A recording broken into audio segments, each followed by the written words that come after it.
Oh, people want to know. People are asking, they're starting to pour in the emails, the questions via direct message on my Instagram.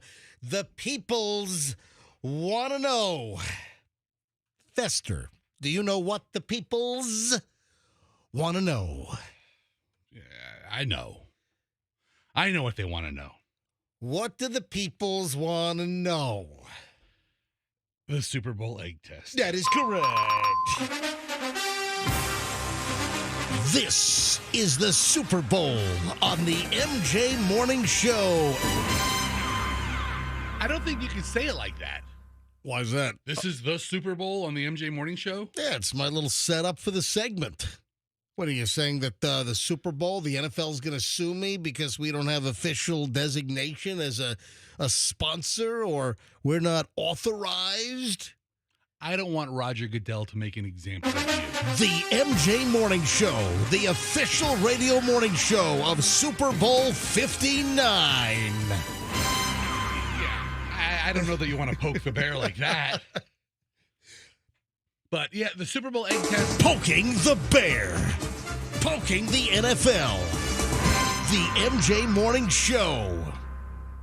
The official morning show of Super Bowl. Roger Goodell, I dare you to sue me. No, don't. The MJ Morning Show. We don't dare you. We don't dare you, because you probably will. We do. Roger Goodell, NFL Commissioner. You smell like bad cheese. All right, see, that's a fact. That's true. There's nothing wrong with that, because you can say the truth. If it's the truth, you can broadcast it. But we do not have the express written consent. The MJ Morning Show has express written consent from the NFL to declare the official morning show of the Super Bowl. All right, so people are asking, folks. That is correct, Fester. You nailed it. How do you know? Because I've been getting questions as well. All right, so you're getting them also. Yeah.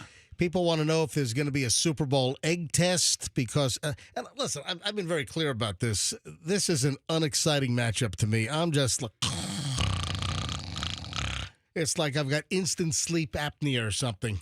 Well, will the result of the egg test change that? I mean, if the result of the egg test indicates that the Eagles are going to beat the Chiefs, maybe you'll be more excited about watching it? No, listen, I don't like the Eagles because Philadelphia fans are just nasty bastards. Right? So I'm not an Eagles fan. But I will say that I'm tired of the Chiefs. I don't want to see a three-peat, or I don't know if we can say that, because doesn't Pat Riley doesn't he have the trademark or service mark, whatever, on three-peat? So now some are saying, oh, if the Chiefs win, it'll be a Chief-peat. That doesn't say three. You're getting too hip for the room now. Yeah, exactly. Yeah, that is. They're going to win. They could win 3 in a row. The first team in NFL history to win 3 Super Bowls and that's consecutively. Something Tom Brady couldn't do it. So will Patrick Mahomes do it? That's the question. But I'm just tired of the Chiefs, and then I'm not an Eagles fan. So it's just a matchup I don't care about. But if I were to select a team I want to win, I would say, yes, I want the Eagles to win because I'm just tired of the Chiefs and Mahomes and his State Farm commercials and all that crap at this point. Yeah, you know what? It's the State Farm commercials that make me hate him. You're exactly right. I didn't know what it was about him that made me hate him. You know what? For me, it's that shampoo commercial where he talks to the little football player in the hair. That makes me hate him. One of his teammates who's like standing next to a follicle. Yeah. That creeps me out. In someone's scalp. Right. A football player in the head. Yeah. So, I mean, all of his commercials freak me out. The T-Mobile commercial with Snoop Dogg. Man, I like Snoop Dogg. Oh, I love Snoop Dogg. Yeah, but then there's like Mahomes, and I'm like, oh, great. Come on, you know what? Do Let better. me tell you what T-Mobile needs to do. They need Snoop Dogg smoking a giant blunt while driving and texting on his cell phone on the interstate. That's the commercial that I don't think they're going to do that one. Weaving and swerving from lane to lane. You know, like, it's Snoop Dogg for T-Mobile. I'm driving down the interstate doing 80 miles an hour. I'm texting on my T-Mobile phone, and I got a giant blunt in my hand.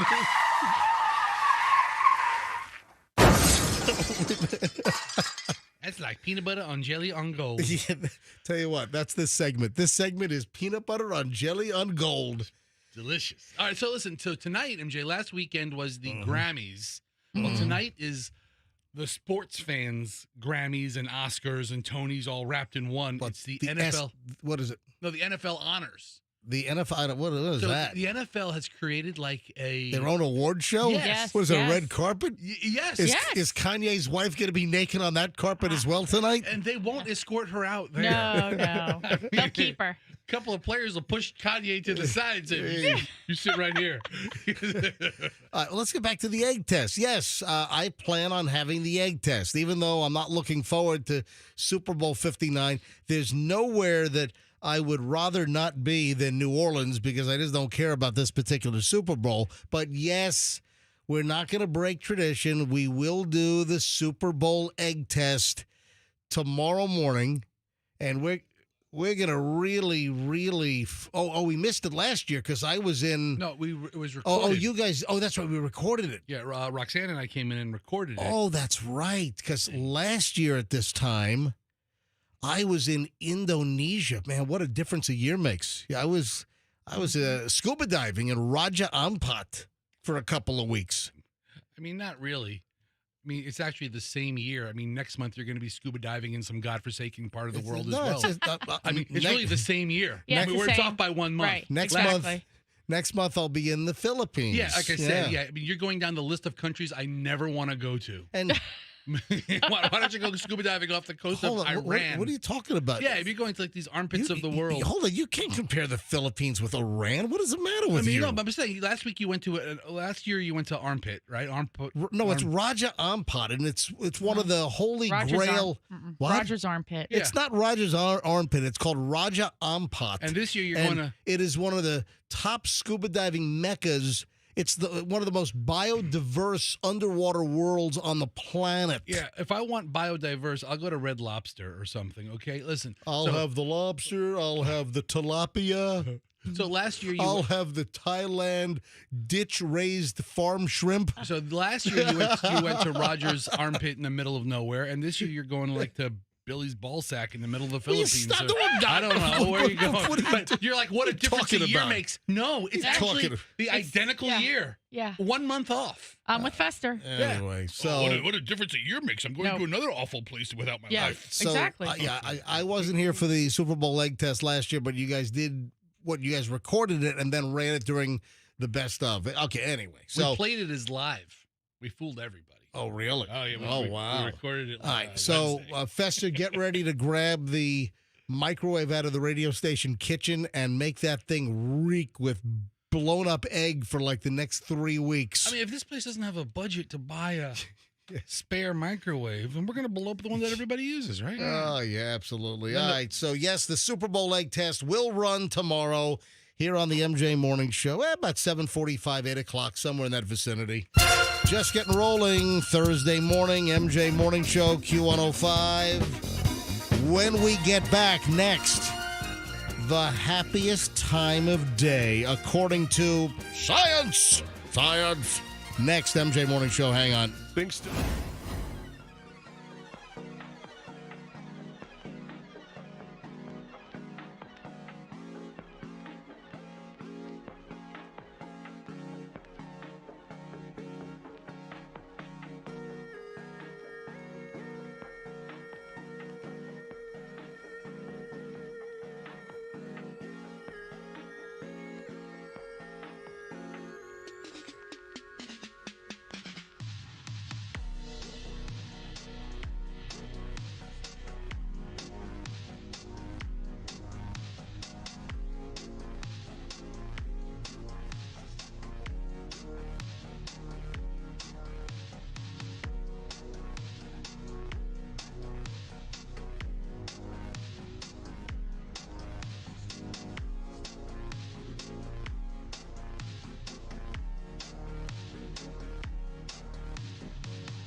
MJ Morning Show. It's Q105, 104.7 FM, 621, Thursday morning here on the MJ broadcast.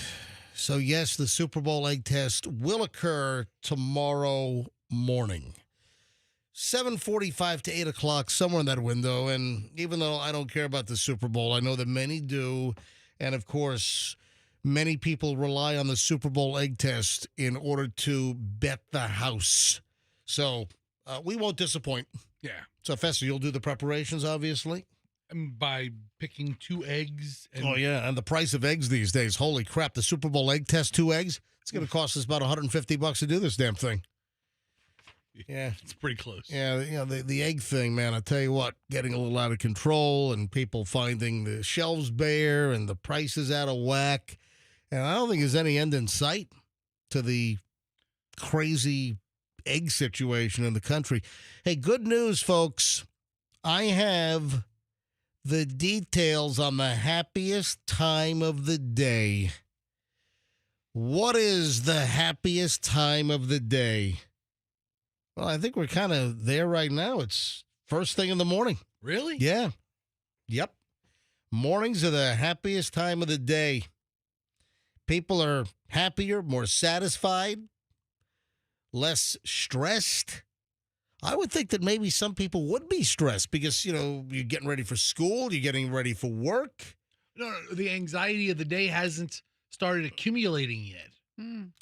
No, the anxiety of the day, I would think, would But you're not in the throes of it. be active and build. It's like you're anxious as to what's going to happen later in the day.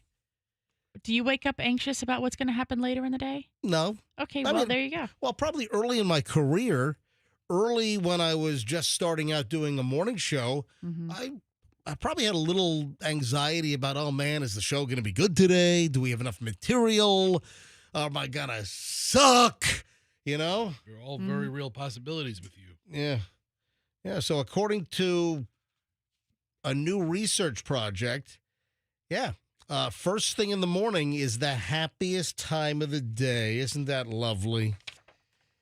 It's the happiest. What's that? It's the most yeah, happiest time of the day. that thing.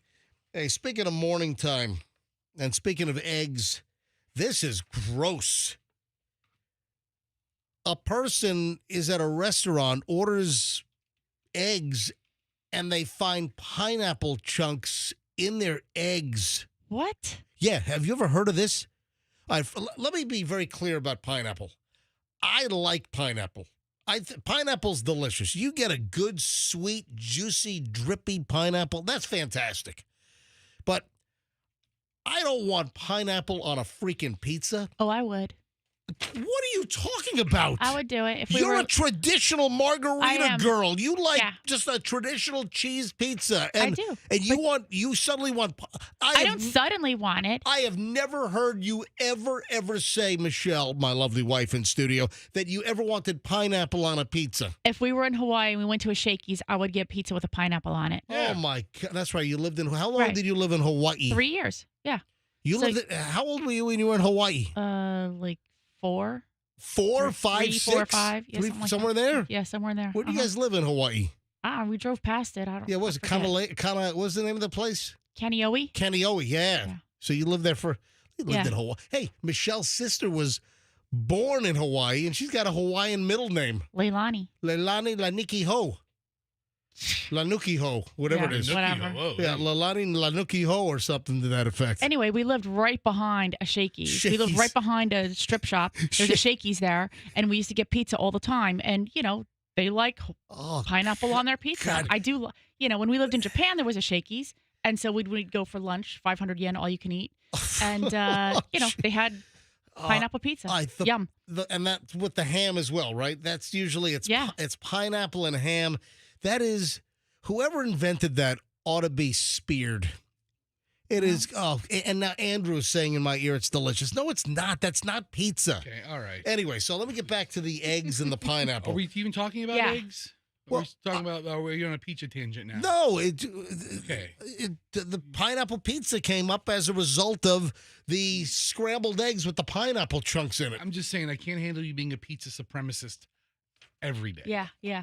That's all. Well, guess what? I've got 2 other additional pizza things we'll get to later on during the course of the show. Pizza supremacist. So this sister of the person that shot the video. Obviously, it wasn't ordered that way. It went to the kitchen. It came out with these pineapple chunks. Well, but here's the deal. I guess there was a description on the menu, and they thought the pineapple was on the side, like a little, like a fruit accoutrement. So what's the issue?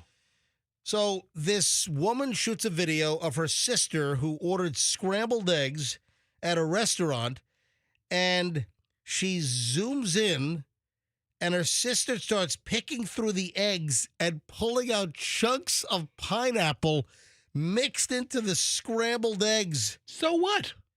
And they call the server over at the restaurant, and they say, hey, I think we got a problem here. There's a mistake. And the server said, no, it's not a mistake. It's on the menu. And it turns out that it was like scrambled eggs, with pineapple. Yes. Okay. And they misread it. So they're the idiots. Why are we doing? Who's the moron here? The cook? I thought you were trying to go against the cook, like he made a terrible mistake. But if that's the item, no, they're saying that the comma means that the pineapple should have been separate from the egg. Is that what it was? That's what it said. Yeah, something about a comma. Yeah. So on the menu.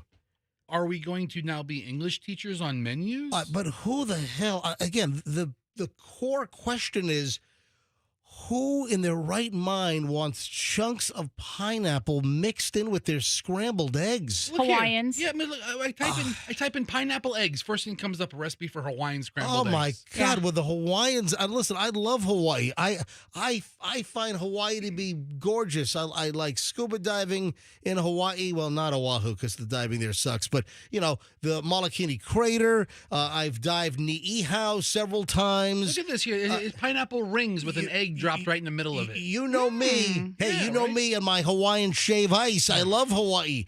Michelle, what's my favorite place for the noodles in Kauai?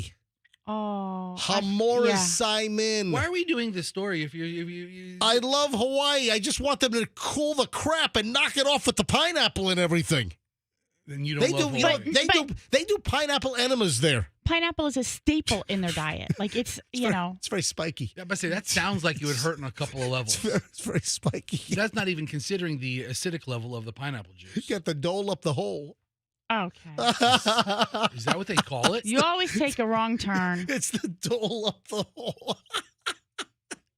Anyway, this is disgusting. Scrambled eggs with chunks of pineapple. Okay. I'm going to try it. Oh, my God. Look at what Fester just said. I want to see how it is. What is this? This is a pineapple egg recipe. Oh, my God. It's not a thing to you, but it's a thing to Look at that. Some of these 8 billion people on this planet, it's a thing to some of them. That looks tasty. Let me describe this. Hey, let me describe this. Someone is using. Fester pulled up a video. It's on my screen right in front of me. Here, pull up the audio. And here we go. You got it? What is this? She's putting pineapple rings on a Belgian. I know. I can see it. People on the radio can't. All right. Well, I'll describe it. Go. All right. So they've got this. They've got a waffle iron, a Cuisinart waffle iron. A nice waffle iron. Circular waffle iron, and they've just put those pineapple rings straight out of the can. Right out of the can. The pineapple rings. There are 4 of them placed in each quadrant of the waffle maker, and then they've separated the yolks from the egg. They're putting the yolks in the pineapple ring holes, and then they've saved the whites. Then they're pouring the whites all around it, and then they're going to close the waffle iron and make this abomination. I think that's key to know that she's using a wine glass to pour the egg whites onto the pineapple and egg yolk. Pineapple egg combo. Let's see how this turns out. I want to see it. Yeah, right? It doesn't look terrible. Do you close the waffle iron? No, you leave it open. Of course you close the waffle iron. The waffle iron. Maybe, you know what? Maybe you don't. Waffle iron open is essentially a skillet. Yeah, exactly. They are closing it. Oh, boy. No, they're closing it. Let's be very gentle. With the yolks. Yeah. Why don't you put a freaking microphone on your face? I can't hear her. All right, I'm going to slowly. Could she wear any lower cut of a top? She's perfect. Oh, my God. She's wearing this low-cut top. Her boobs are falling out over the waffle maker. It's the best video ever. Now, so I'll go ahead. Oh, my God. Pineapple ring omelet. Look at that. Oh, that's Yeah. Doesn't look terrible. And That by does the not way, look terrible. You know, that'd be a nice sandwich. Yeah. Egg sandwich with a do pineapple. you know what the trend is? And I think I might have mentioned this. On social media now, I don't use TikTok, but I use Instagram. The food concoction videos where people are just trying to come up with the most disgusting combos. People are shooting videos, or they're doing a recipe on video. I've seen it. But they're disgusting, or it goes nowhere. Right. Yes. Or like they're in the middle of doing the recipe and then the video just ends. Yes. And it like keeps you hanging. I've seen that on Instagram. And that's what I'm saying. And it's like intentional. And then the one that I saw had this guy in the lower hand corner, and he was like, "Oh, what is she doing now?" Oh, like he was doing a running commentary, and it was very comical. But I was watching it because I thought, "Oh, that looks like an interesting recipe." And then as it was continuing, I was just like grossed out and grossed out and grossed out further with like the ingredients. And then it got to the end, and I was like, what is the purpose of this? And I must have clicked like negative because I never got one again. You know, people are just trying to get more and more attention on social media, like going to a drive-thru and ordering a Wendy's T-Rex burger with 9 patties, like fast. By the way, you're like at 14,000 views on that. You're getting some good numbers. Yeah. Your video of you actually having success getting the T-Rex burger at Wendy's has almost twice the views as my failure on my Instagram at Certified MJ Rightfully. Radio. Yeah. If you haven't seen this yet, folks, it's Certified MJ Radio on Instagram. You got to see the burger that Fester ordered. 6:33 at the MJ Morning Show. Speaking of pineapple chunks and disgusting in eggs, I have a delicious chunk of morons in the news that I'm going to mix into the eggs, the very expensive eggs, next here on the MJ Morning Show. Q105.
That sounds like the beginning of an exciting night. Yoshebel Edward, 19 years of age. Sweetie, you're not starting off life very well here. 19 years old and you're vandalizing your boyfriend's vehicle and you run him over with a Range Rover? Hormones are raging. All right, hold on. She vandalized it with ketchup and mustard. She And, didn't and, no. and eggs. And eggs. But you know what? The eggs, What? it doesn't ruin the paint. Oh, yeah. I used to hear that all the time. Yeah, Like, if you want to really do some damage to somebody, throw some eggs at the car. You know what happens is if, like, your car is in the driveway or the street and someone throws eggs on your car, and if you don't get to it quickly, the eggs can leave splotches on the clear coat or in the paint. Yeah. That is true. The acid in eggs, they chemically etch the paint. Well, that's nasty. And then who's throwing eggs at cars with the price of eggs these days? Millionaires? Yeah. With the egg shortage, the bird flu, and you're throwing eggs at the boyfriend's car. Anyway, she was arrested down in Punta Gorda after the incident in the parking lot of the Hampton Point Apartments. Edouard allegedly threw eggs at her ex-boyfriend's car before escalating the situation, then doused the vehicle with ketchup and mustard. See, I'm not one for ketchup on eggs. I never understood that. Not a big fan of that whole deal either. Moments later, deputies said the suspect came speeding around the corner in her Range Rover and struck the victim with her vehicle. Man, she's in a crap load of trouble here. Deputies said that the victim's body was struck by the SUV, slamming him into the windshield and shattering the glass. He was then flung off the hood and onto the pavement. This is all according to the Charlotte County Sheriff's Office. Confirmed that Edouard intentionally ran over her ex. And she's been arrested, charged with bodily harm. Edouard has since been released from jail, posted bond. The victim was treated by paramedics at the scene, transported to a local Charlotte County hospital for further care. The victim is now out of the hospital, but is suffering from several fractures. Can you imagine? Did you see what the neighbors said? You must have a different story. I don't have any neighbor. What did the neighbors say, Michelle? Two neighbors interviewed by blah blah blah voiced their opinions, calling her crazy as F? no What? S. Oh, crazy as S. Crazy And as S. and that she needs to go back to jail. So she's been in jail already? Oh, man. But the Range Rover looks like a pretty nice. You would be able to know what year it is, but it looks nice and almost new. What model Range Rover? I don't know. What kind? Well, hold on. Why is a 19-year-old driving a new Range Rover? I don't. It's a white. It looks. All right, hang on. Let me go over there and look at it. It's on your screen. Hang on. Yeah. I'm walking over. Hold on. All right, let MJ give the automotive analysis of what. Here, I picture right in front of you here, MJ. It looks like the smaller one. All right, let me come back over. Let's see. But they're pretty expensive. If she's been in and out of jail, how does she afford that? Yeah, you know what? We rented one of those. We were, I think, in Scotland. We had that Range Rover when we were visiting Chloe in Edinburgh or St. Andrews. Yeah, I forgot the model, but it's not the. It's the cheaper. It's like the entry. Yeah, the smaller one. Yeah, But it's not a Kia. It's not. It's not a Kia. No, it's not. It's not a less expensive one. But one of the neighbors said that she was in jail prior for something else. Yeah, she needs to go back to jail because she is crazy as S. All right, well, I got another crazy as S story right here. You know, don't get in the way of people in their karaoke. Oh. You know, have you ever seen a good karaoke fight, Fester? You know what? I don't know that I've seen a good karaoke anything.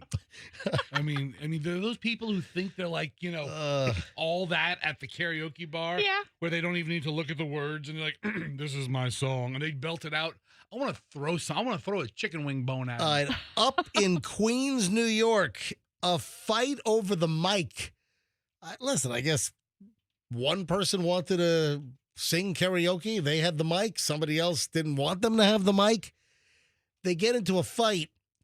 The person bashes the other over the head with a metal water pitcher.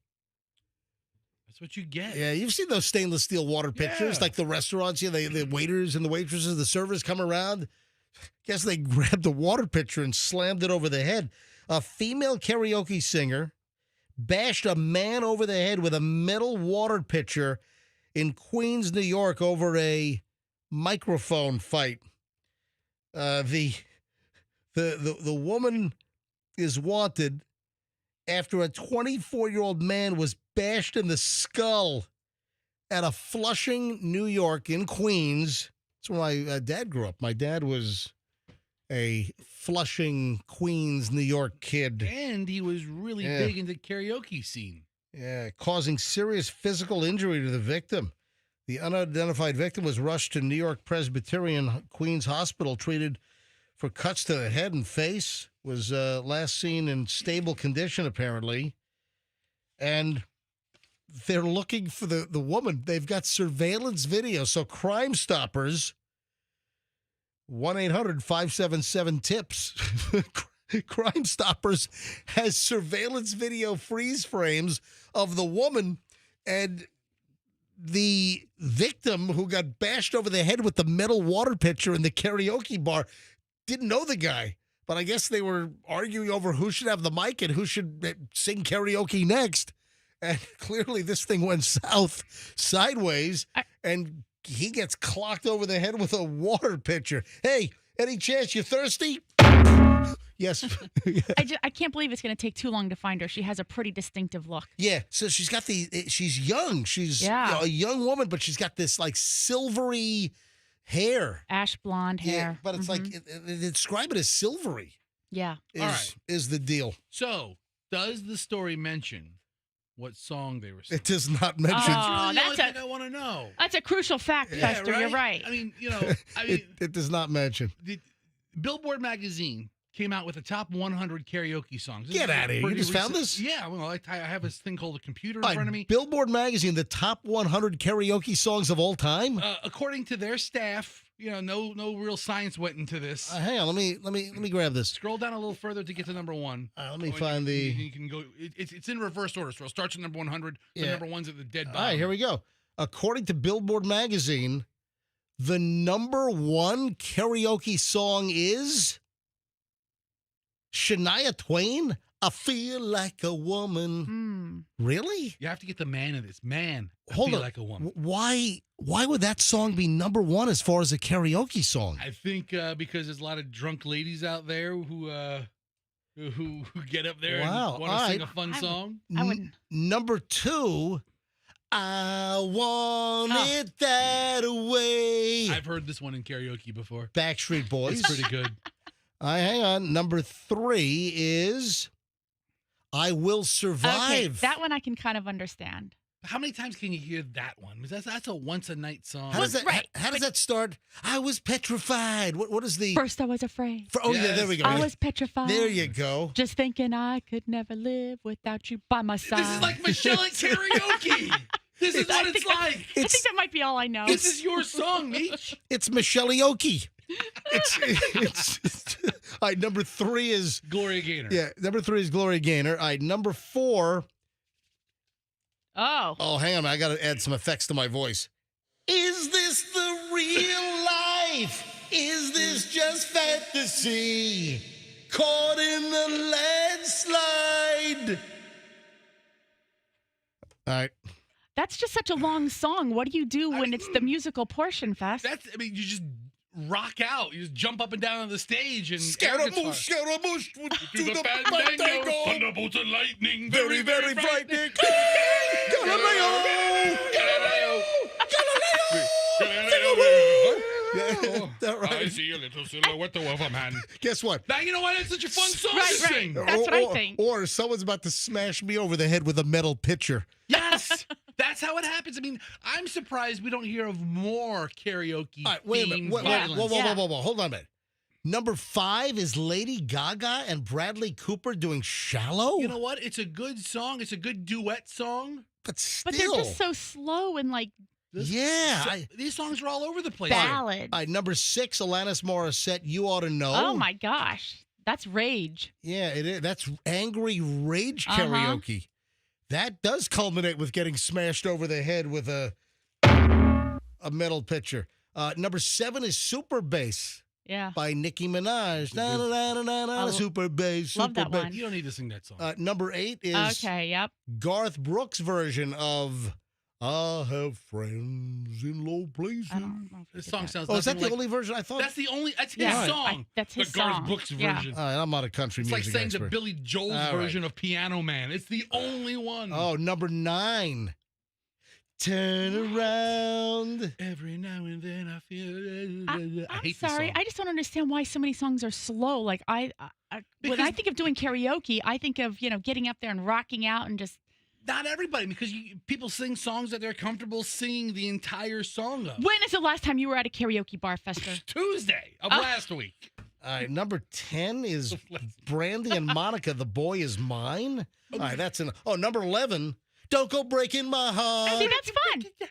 I won't go breaking your heart. Don't go breaking my heart. Kiki D and Elton John. There's another version to that song where Elton says, "Hey, Kiki, how about you bring your brother next time?" All right, 6:52 at the end. Andrew wants me to grab a call here quickly. Yes, who am I speaking with? Oh, it's Trish. Trish, welcome to the MJ Morning Show. Yes. Good morning. Good morning. First, I want to say you guys are funny. Oh, my God, I'm laughing so hysterically right now. I actually do sing, and my license plate is actually just sing. Hold on. You've got a Florida license plate that says SING? Yeah, it says JUS space SING. Oh, yeah. just sing. All right, so Trish, Just sing. I wanted something happy and positive behind me because people are angry on the road. Yeah. do you go to a lot of karaoke nights? Are you a frequent karaokeer? I used to be a lot. Now it's very seldom because I work a lot, but I do love it. I think it's a lot of fun, and people don't argue over the mic typically unless you're up there singing and some drunk person comes up and wants to sing with you, and then they're like, no, it's a solo. All right, since at one time in your life you were a frequent karaokeer, what was your song? Oh, God. It's a Heartache is one of my favorites. It's a heartache. Nothing but Nothing a but a heartache. heartache. It's a duet. Yeah. Oh, Yeah. MJ and Trish should do a collaboration. That was awesome. Trish, Yeah, thank and Picture. I'm so tired of people asking me to sing Picture. Wow. you. All right. Hey, thank you, Trish. Thanks for checking in. hello to Marie Ulick. She got me interested in your show. All right. Well, hello, Marie. Thank you for getting Trish interested in the MJ Morning Show. Not just any Marie, Marie Ulick. Yeah, exactly. Thank you. Thanks for listening. All right, 6:54 at the MJ Morning Show. Man, I didn't even get to all the morons. I might have to do a second segment here on the MJ Morning Show. All right, 7 o'clock hour rolls next. So stand by. Oh, you got to hear about this Walmart scam. Dude busted at Walmart. Ingenious. Listen, I don't recommend you do this. Ingenious scam. Walmart guy. Next on the MJ Morning Show. Hey, let me tell you about CMK Construction.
A little after 7 o'clock, 7:03. It's the MJ Morning Show. MJ Fester, my lovely wife Michelle, in all week.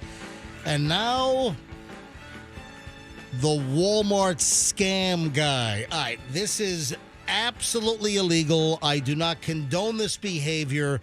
Listen, I can also say in the same breath that it was pretty ingenious, but it's illegal. It's a despicable act, but this is a thought out plan. This guy he prepared. Are you impressed or are you horrified? No, it's both, because I don't condone thievery and shoplifting or stealing, but the guy's scheme was. I mean, you can have. They're not mutually exclusive. I mean, you can have both here. I mean, the guy had an ingenious scheme, but I still condemn the guy being a crook.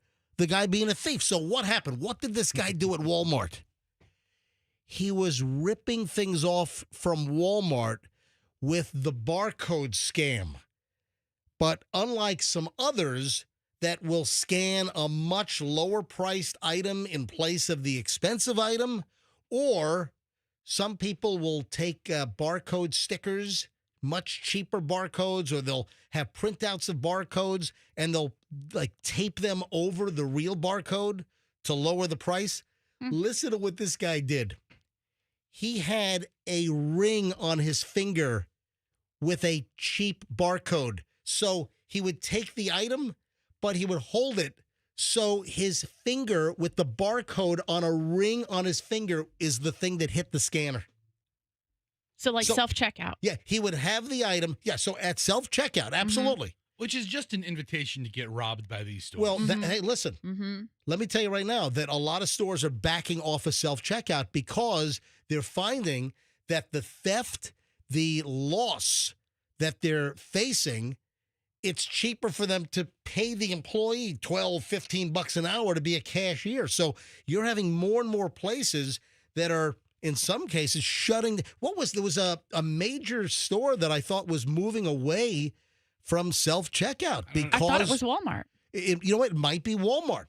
But I know that I've seen this recently about retailers are really rethinking all of this self-checkout. Oh, their ingenious idea was, we'll have fewer employees. Let's make the customers do the work. But then you got all these shady customers that are ripping them off sideways. No, getting paid for the work that they're doing. Okay, listen, if I'm working for you, you will compensate me. Well, by you scanning a. I like that. You scanning. Yeah, I'm not stealing. I am compensating myself for the work that you're not paying somebody else to do. Very good. You mean scanning a $4 item for a $58 item? No. I'm saying I bought it's 10 packs of ramen and I rang up 6 of them. All right, see. Yeah, listen, I deserve $4. Hold on. You picked ramen, which clocks in at 68 cents a package? I buy the fancy ramen. It's 99 cents a package. Okay. And I buy a whole flat of it. Beep, to be fair, 5, 6, 7. Okay, that's enough. Dude, click. Those ramen pack. Who makes the ramen? Yeah, I mean the little square blocks. Yeah, I don't buy those. But those are. I think I've seen those for like 24 cents or something. 39 cents or something, right? But to be fair, Fester, it's only taking you like 5 minutes to check out. So at $12 an hour, you still wait in line. That's true. There's a cattle call of people. These self-checkouts are no deal. So no. This guy had one ring with one barcode on it. Listen, that's it. Oh, so yeah. Here's the deal. How's that working? Can somebody be ingenious and be a crook at the same time? I think the answer is yes. I don't condone the behavior. But this guy used Andrew says they're called evil geniuses. Well, here's the problem with that. How do you not instantly see the flaw in his scam? It's not that smart. Because Walmart and they have new self-checkouts at my Publix, and they have one person just standing there, and I'm doing the work. But they can see what you're ringing up. If they can see you're ringing up the same thing 20 times. They have a device. If you notice, at most stores that have extensive self-checkout, there's like a handheld device, or I think I've seen maybe like a small iPad or maybe even like a large cell phone. They've got a device, and they can like see every single self-checkout. And, they've got methods to try to catch people, not to mention they've got all the cameras and they've got folks looking at self-check. They're called skip scanners. So you have people that will skip scan, and that's where they'll scan an item. They won't scan the next one. They'll scan the next 2. Then they won't scan the next one. They're called skip scanners. All right, let me tell you about this guy. Yeah, I want to hear about it. Dylan Rockwell. I always feel like somebody's watching me. They were watching him. Exactly. Dylan Rockwell, 32, admitting to ripping off Walmart on numerous occasions.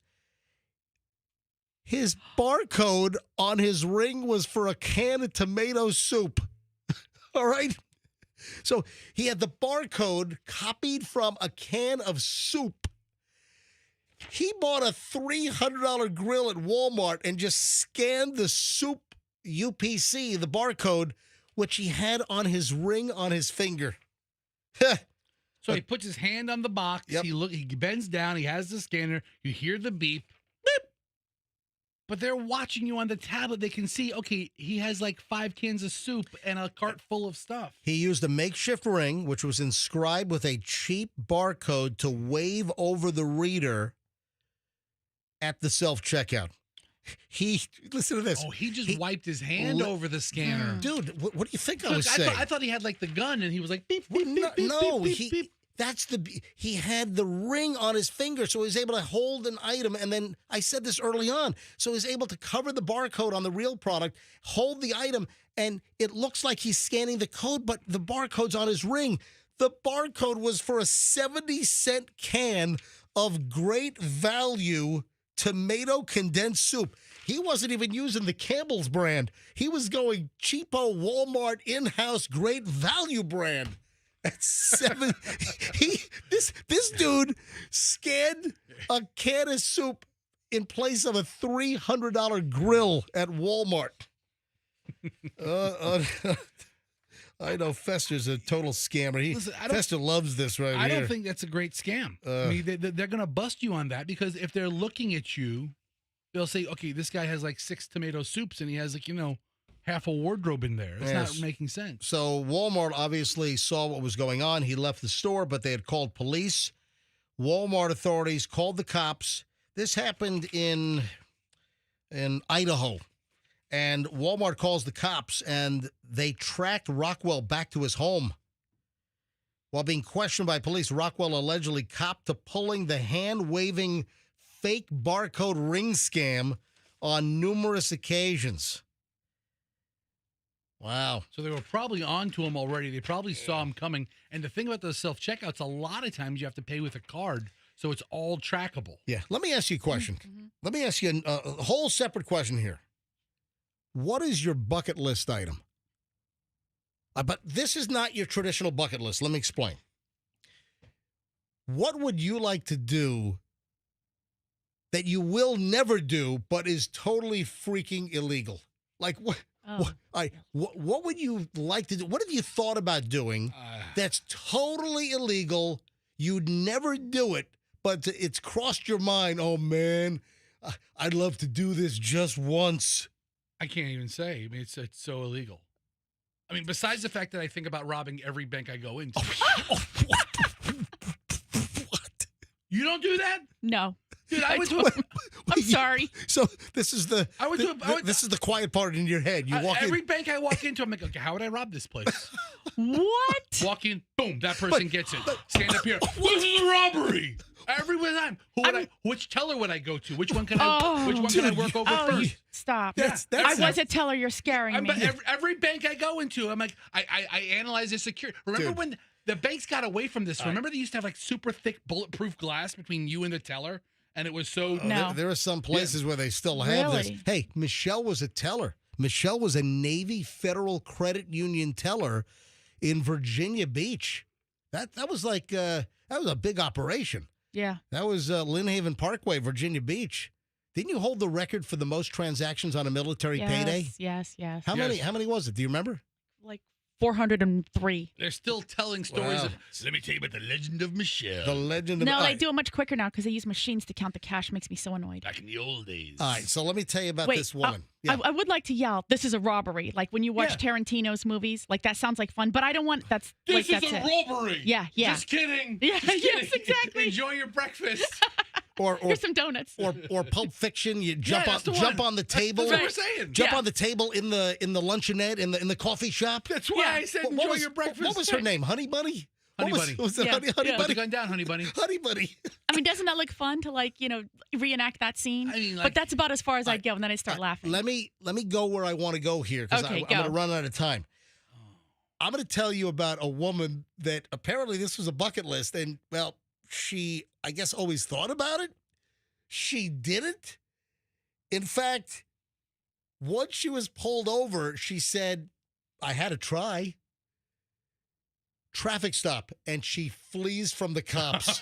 Oh, that is mine. That is mine. To get into a high-speed chase? Yeah, I would love to have a high-speed chase, but I'm terrified because our car goes very fast, and I like to drive it very fast. And so I always think to myself, like, when we watch Cops, when they're doing those high-speed chases, that's very exciting. Right? Are you a maneuverable? Do you think you're a driver of that capacity? Right, let me give the facts here, and we should have time. We can take some phone calls on this. You know what? If you want to load up the phones now, what have you always thought about doing that is totally illegal or You'll never do it, but it's crossed your mind. Come on, give me some great stories here. 800-990-1047. 800-990-1047. Give me some great stories. You've thought about it, but you'll never do it. Could be illegal. Maybe it's not illegal. But I think the illegal stuff is probably the funnier content here.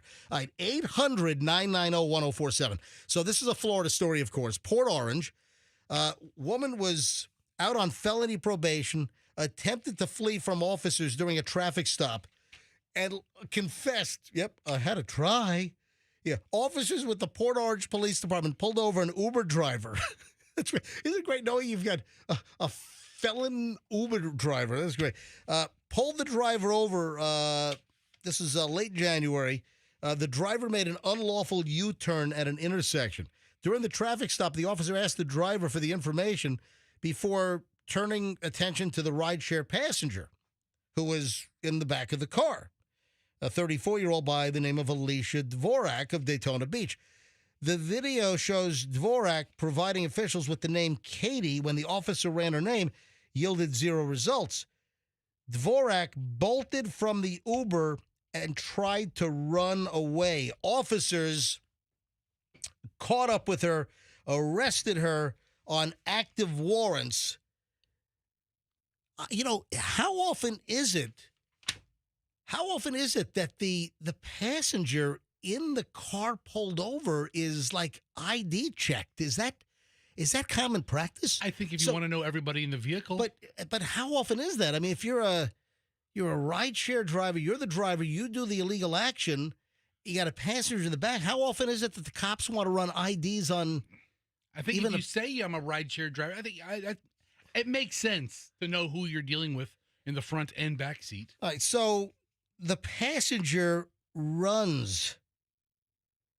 The passenger gives a fake name and then flees the cops. And then once the cops catch up to the fleeing individual from the car, she says, I had to try, Yeah.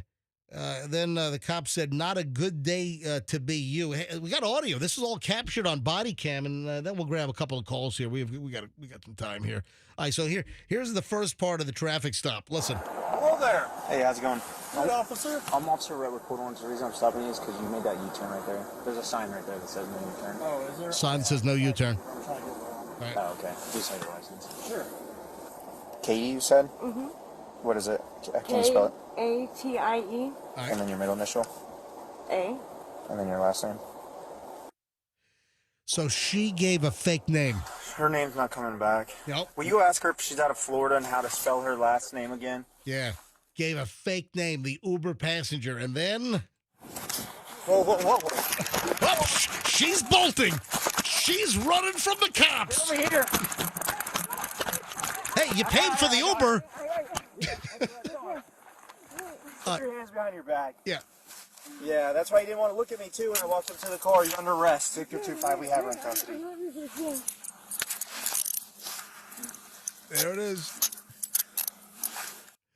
And then she tells the cops, hey, I had to try. I mean, hey, listen, you only live once. Look at the phones here. Every line is... Every single line. Let me grab, Anonymous. Anonymous in Tampa up first. Hi, Anonymous. You're on the MJ Morning Show.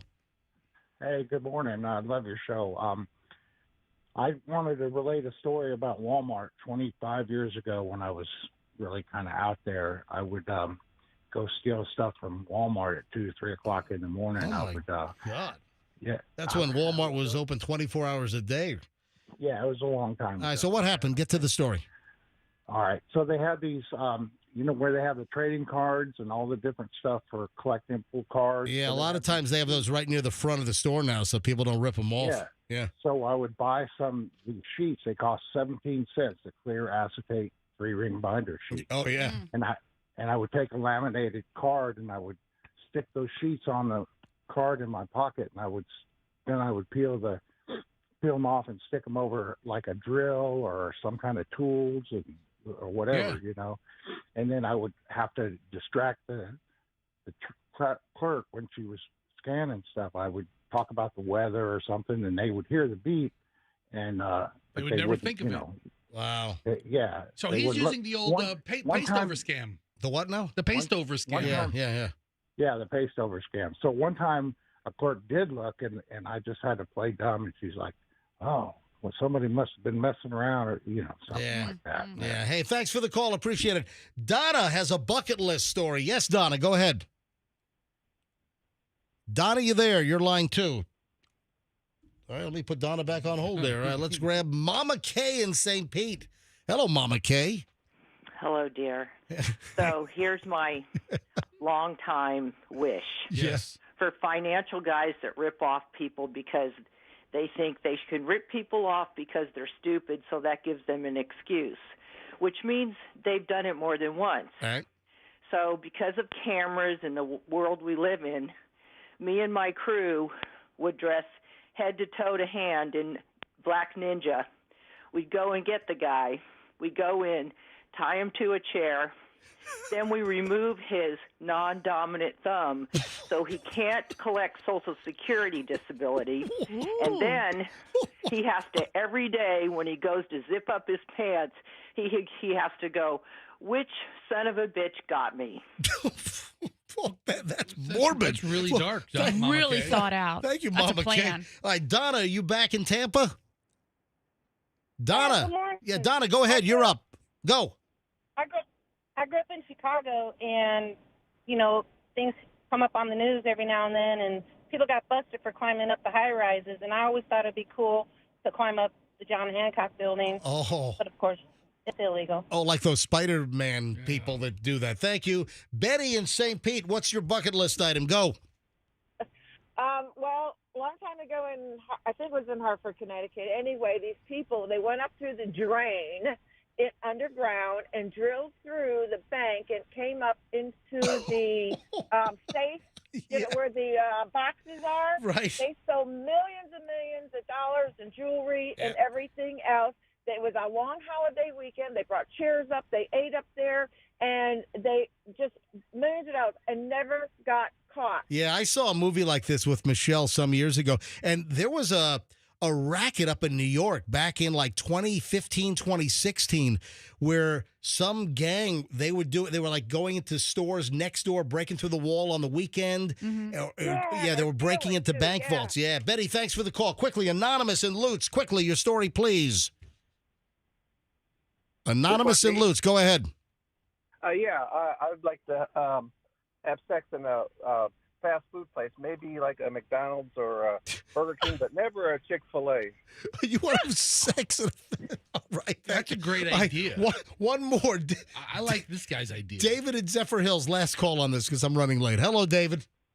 Hey, good morning. My wish would be to shoot the tires out of every crazy Florida driver. Or even better yet, if someone invented a little electromagnetic pull start that you could shoot at their car and it just would disable the car immediately and pull over to the side of the road. Yeah, that would be fantastic. Yeah, don't shoot at cars. That's highly felonious, and you're going to end up in prison. All right, listen, a couple of, the stuff that people think of, oh, man, I would like to do this, but you'll never, ever do it. 7:23 at the MJ Morning Show. We start an hour and 20 minutes of nonstop MJ next, so stand by.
7:29 at the MJ Morning Show. Yeah. If you're a regular, I'm running a few minutes late, but still you get over an hour and 20 minutes of nonstop MJ, which starts right this very minute. Hey, how about Dishwasher surprise last night, Michelle? Wasn't that great? Come on, this is so nostalgic.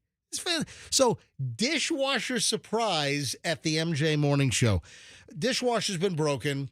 Had the dishwasher fixed yesterday. A valve. That's irrelevant. Yeah. But just a valve dishwasher. And by the way, our dishwasher is how many years old? 20.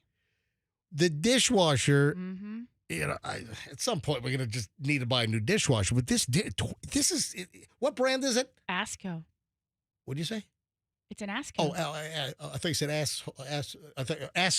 Yes, I said Asco. Asco. I thought you said we had an asshole dishwasher. No. Right. I said Asco. I don't think there's another brand that's, the word you're saying. We have an Asco. Man, our dishwasher's an Asco. No. So, but this thing's been great. Yeah. And a valve went out on the dishwasher, so we have the valve repaired. And in pulling the dishwasher out from underneath the counter, I guess there was a thin little space from the top of the dishwasher to the underside of the counter. Mm-hmm. The dishwasher gets pulled out, and at some point, little Julian must have taken a piece of art from preschool? It must have been preschool because it was a teacher had written his name at the top. So, once they learn how to write their own names when they're 3 or 4. But it was like haphazard, like paint. Watercolor painting on like an outline, a template of some Disney character. Yeah. 3 or 4 year old stuff, right? Yeah. I think even earlier, like 2 years old. Oh my God. It was so we moved into the house in 2005. And he was 1. Julian was 1 because Julian was born in 2004. We literally moved in on his first birthday. That's right, because we moved into the house July 4th weekend of 2005. Yeah. And several years after, so it had to be 2007, 2008? No, much earlier. You think so? 2006. Yeah. It would have been 2006 or 7. Okay, well, let's not split hairs over the exact year. So a little piece of artwork with his name written on the top by obviously an adult, a teacher, right. And it's his attempt to watercolor paint this black and white outline.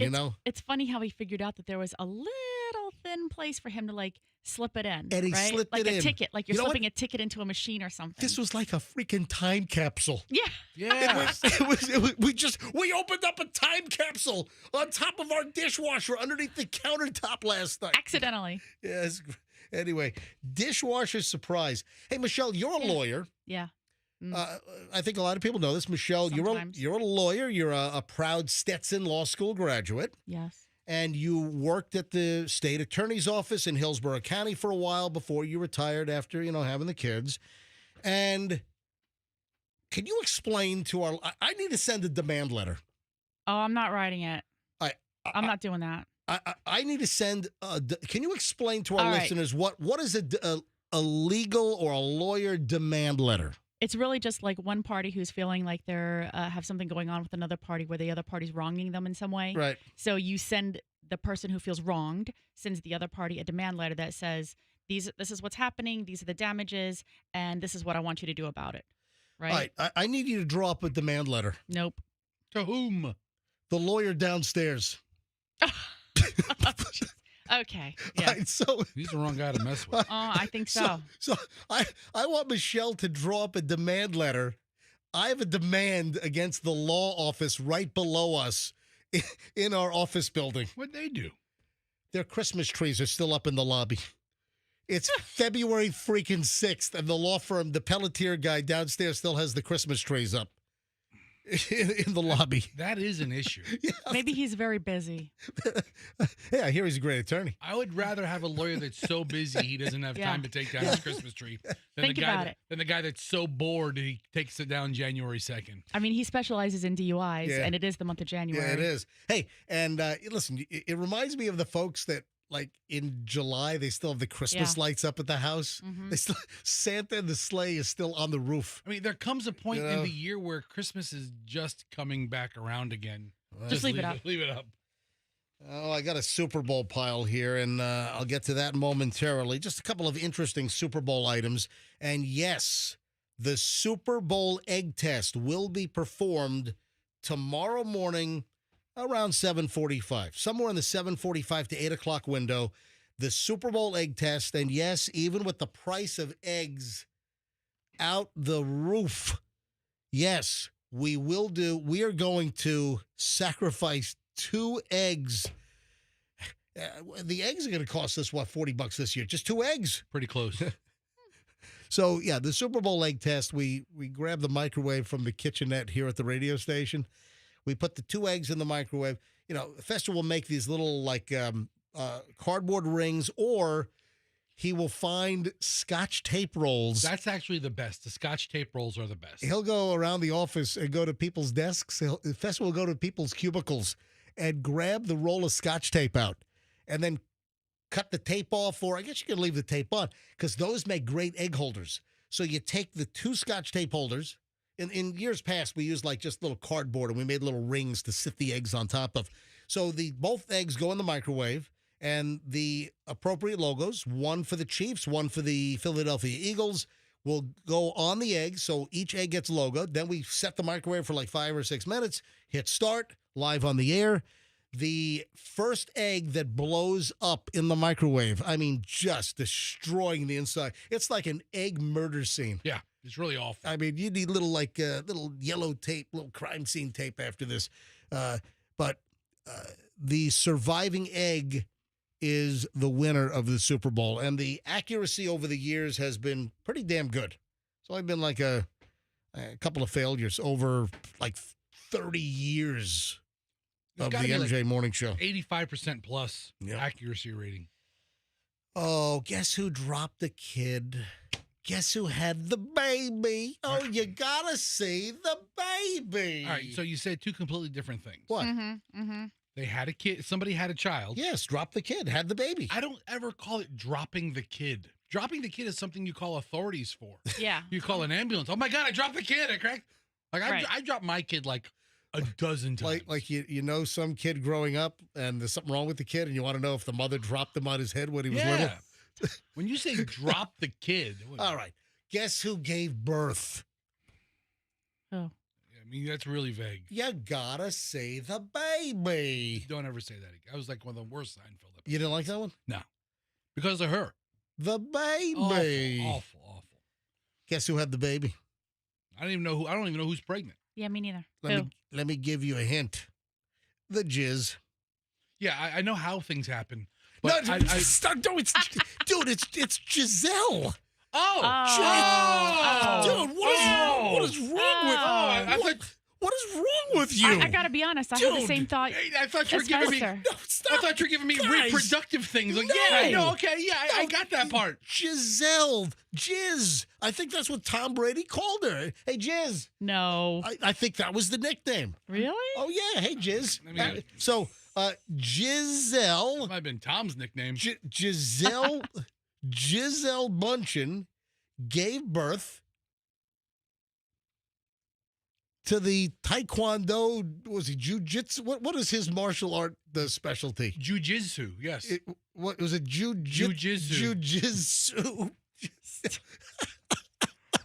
So congratulations to Giselle and Kung Fu Hui over there.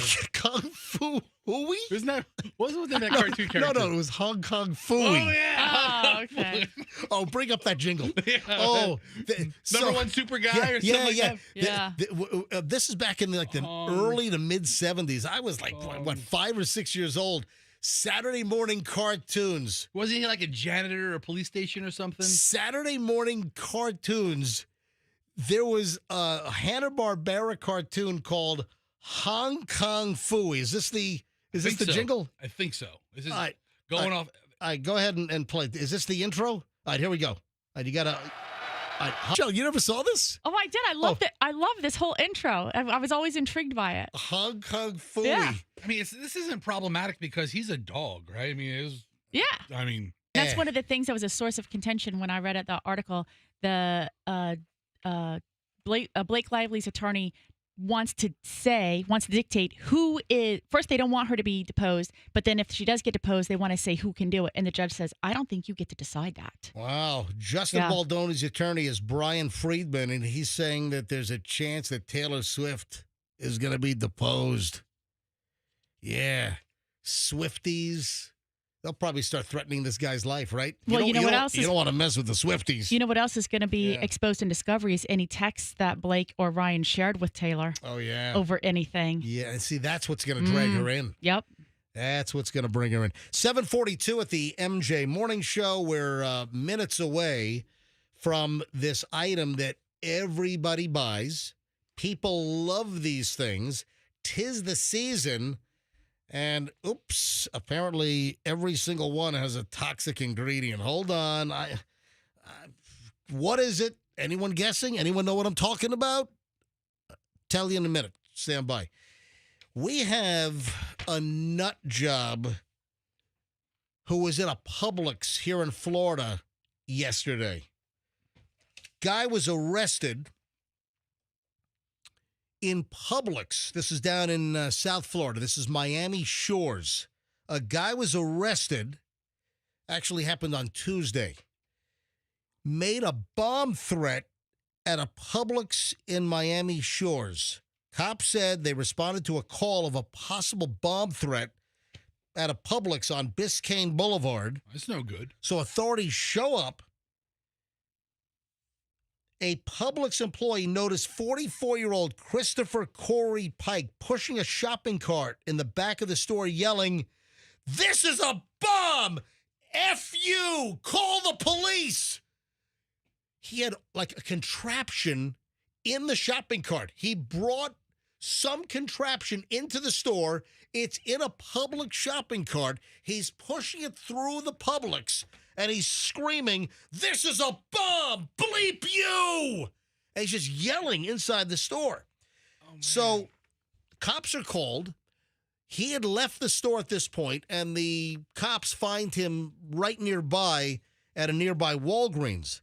As officers approached, Pike began moving toward their marked unit, holding an object that had 2 cylinders, electronic components, and wires all sticking out. So the guy has this device. It looks like a bomb. So it was in the shopping cart at Publix, and he's wheeling it through the store, just yelling, "This is a bomb." He's back in the dairy section. "This is a bomb." Oh, my God. The nuts. So what happened to this guy? Cops order Pike to stop, place the object on the ground, get away, put your hands in the air, on the ground. The bomb squad arrives. So they got to call the Miami-Dade bomb squad. Sure. They show up, and they determined that it wasn't a bomb. It was a tankless water heater. Dude. When the luckiest son of a bitch out there. You know that, right? He could have been shot. Yeah. Yeah. Yeah. I mean, you got someone saying, "This is a bomb, F you, get out of the way, get back." I mean, as far as I'm concerned, that's just justified shooting right there. You're at Publix just getting your shopping list. The guy's walking around saying, "I have a bomb." Yeah. I'm standing right behind the Little Debbie's, Mm-hmm. Yeah, of course, Fester's at the Little Debbie's. Right, but you know those little like out parcel Little Debbie's. Like you would throw your body in front of all the Little Debbie's to shield them from the blast. No, not Debbie. No. It's a cream-filled Debbie. All right, so here we go. When officers asked him where he obtained the device, Pike made a statement that was redacted in the report. So the cops did not put the answer. So apparently, jail records show he's facing one count each of making a false report and placing a bomb or explosive and illegal possession of a hoax bomb while committing a felony. So imagine you're in Publix and some guy's wheeling around this thing with all kinds of wires and he's yelling, this is a bomb. I got to believe people were running, running away. Yeah, no kidding. Inside the Publix. All right, 7:45 at the, and speaking of Publix, what I'm about to talk about, this is a big, big hangout. This time of the year, everyone loves them. Outside of the Publix and other places. Oh. Any idea what I'm talking about? Yes. And they all have poison in them? Well, yeah, this is, I'm very upset about this story. I am disgruntled now about this story. Michelle, I think Fester knows. Do you have any idea what I'm talking about? I have no idea. Oh, come on. Something that hangs out outside of Publix that has poison in it. You're obviously talking about a meth dealer. No. Because meth has a lot of poisons in it. Do you know? This time of the year especially. Yes, I know. I think I know. What do you think it is? Girl Scout cookies. That is correct, yes. All right, so, oh my God, somebody's out for the Girl Scout cookies. That's terrible. They're poisoned? Scientists discover toxic ingredients linked to autism. Oh, come on. In 100% of Girl Scout cookies. 100%. Every one. Thin mints, boom. Something is linked Trefoils, boom. Every ingredient is linked to something. I mean, I don't buy this at all. Dozy-dos. Tagalongs. Yeah. You're both on the spectrum. Instantly. Samoas. That's it. All right. Toxic substances linked to autism and cancer are present at dangerous levels in Girl Scout cookies. What the hell? What about like Chips Ahoy cookies? Do they have them as well? Stop confusing it. Just stay with me here, man. You're worse than my ADD over here. All right. This is the biggest non-story. You haven't even heard the details yet. Fine. Let's hear about all the people who became autistic after eating a box of Dosey-Dos. Every sample of cookie tested contained glyphosate, the active ingredient in the weed killer Roundup. So is that from the raw materials like the wheat or the flour or that the residual? But I got to believe that you've got a residual detectable amount of pesticide in many, many foods. But the amount is so little. That's I think what Fester is saying. No, I got cut off. I got called ADD for thinking too much. Thinking too fast. I mean, MJ, it's not like they spray a candy coating of Roundup on top of the cookies at the end of the cookie. I didn't say that. That's why I'm saying this is in everything. Well, and I want to know why. Who's going after the Girl Scouts? Yeah. And Michelle, this is near and dear to your heart. You were a Girl Scout mom. I'm a sucker. Was Chloe was a brownie? Brownie. And then did she become a junior? Girl? And then she was a junior girls? Yep. I don't know. Yeah. And hey, Michelle tried to get Chloe into a South Tampa Girl Scout troop, but they were sold out. It's like every single troop was full, and then Michelle started her own. That's how they suck you in. You want to sign your child up, and then they go, everything is full. Why don't you become a leader? What number? What was Chloe's troop number? Do you remember? 324. It was 324? Yep. I wonder if troop 324 in South Tampa is still in existence. They're all graduated and in or beyond college now. But people didn't come in? Yeah, because you have to be a certain age or group. So no one took it over and continued it? They took it over, but the girls are done with high school. Right. Like they've gone to college. But if you opened a high school, Michelle, new students would come in and keep the high school going long after you were I mean, they might give that number to a different troop now, but it's not going to be anybody that I was affiliated with. But the ball's not passed to like someone down the line? Anyway. So here's the deal. research has shown that the exposure to this herbicide, this glyphosate, glyphosate, Glyphosate, that it's an active ingredient in the weed killer Roundup. Okay. And research has shown that exposure to the herbicide during pregnancy and lactation may increase the risk of autism in children, yet not vaccines, while the metals have been linked to a range of health problems, including cancer. So researchers tested the cookies for the presence of 5 metals that can be dangerous to human health: aluminum, arsenic, cadmium, lead, and mercury. The heavy metals. It's probably in everything we eat. I think you're probably a lot. Mm-hmm. So I don't know why they're singling out Girl Scout cookies. This is a smear piece against a Girl Scout. But here's the deal. Do you know how many cookies you'd have to probably eat 12,000 cookies in order to have any issue? And I'm just pulling a number out of my butt. But approximately 88% of the samples contained all 5, and nearly 8 in 10 tested positive for levels of cadmium that exceeded limits set by the EPA. 96% were positive for lead. Hold on. You thought my Thin Mints got lead in it? Everything has lead in it. Every cookie out there. Everyone. I wonder who decided to go after the Girl Scouts. What Michelle brought me, what'd you bring me? A Belvita breakfast pack, right? The little wafers. Those are very tasty. Yeah, you know what they I like the blueberry one. That's one she brought me. And you know what? They probably have arsenic in them and cadmium. I can't wait till Easter when I get the cadmium egg. Oh, it's the Cadbury egg. No, I'm getting the cadmium egg. The cadmium? Delicious. The heavy metal egg? MJ, this is in everything. It's a slam piece against the Girl Scouts. You know, the Cadbury egg, that center, that little soft center, they need to just have, like, mercury in there. Yes. Yeah, just a mercury ball. Dude, I thought it was already. MJ, this is a clickbait piece to try to smear the Girl Scouts. People should be ashamed of themselves. No, seriously, I don't know why... the Health Research Institute in Fairfield, Indiana, conducted the glyphosate tests. And then the heavy metals testing was done by some New Jersey laboratory. And anyway, there's just some kind of hit piece here on the Girl Scout cookies. I don't understand why. Listen, my issue with the Girl Scout cookies these days are the boxes are shrinking and the prices are getting bigger. Boo. Keep going.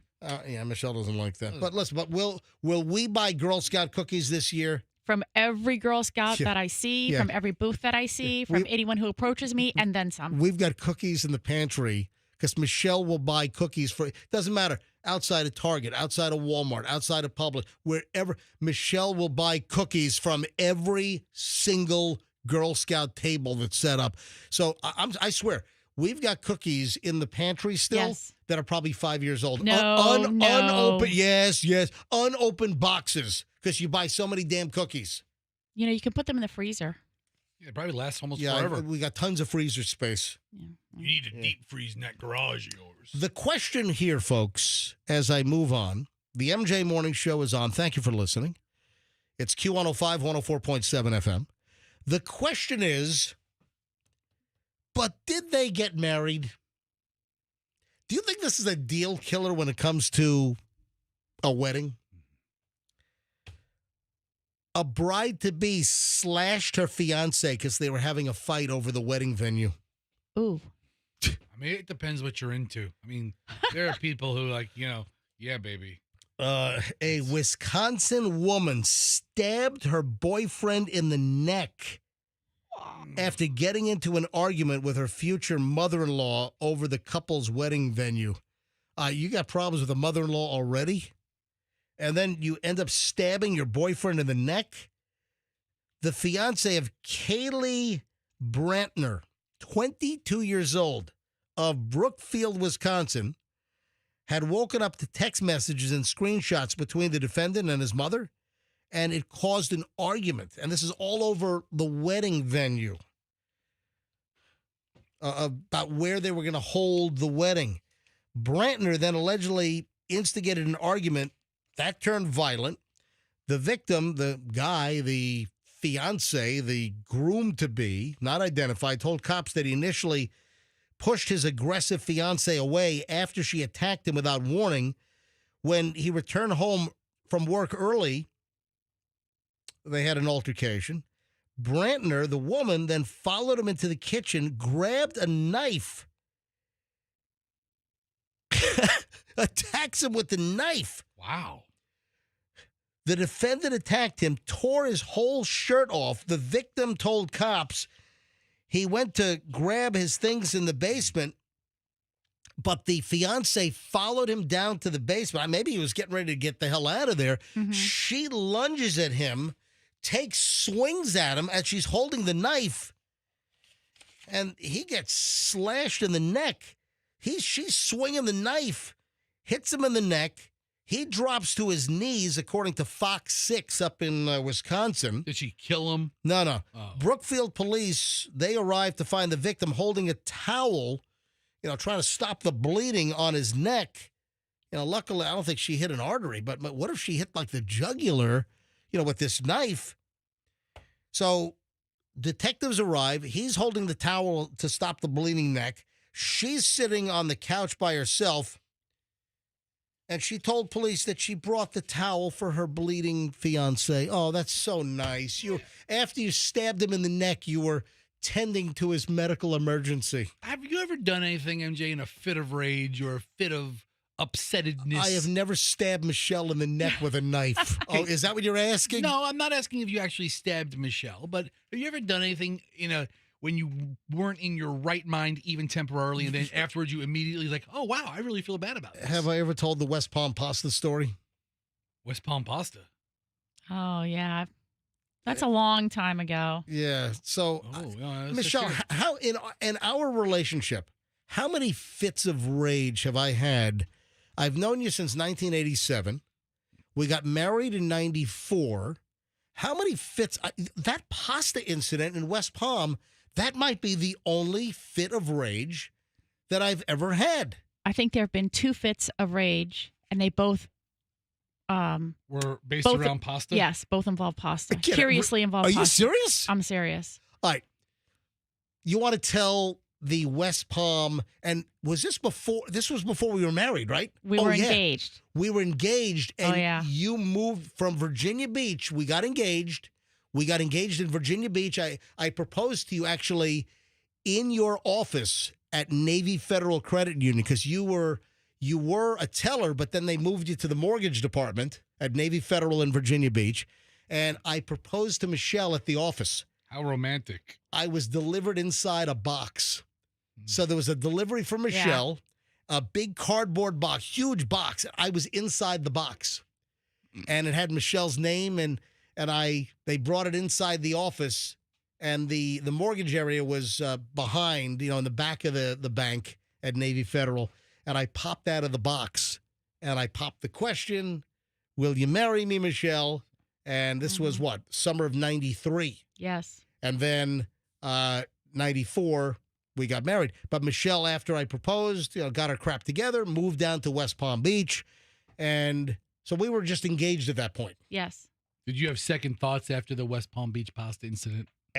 Yeah. I was at the door with my suitcase. Are you kidding me? All right. So quickly tell the story on the pasta incident.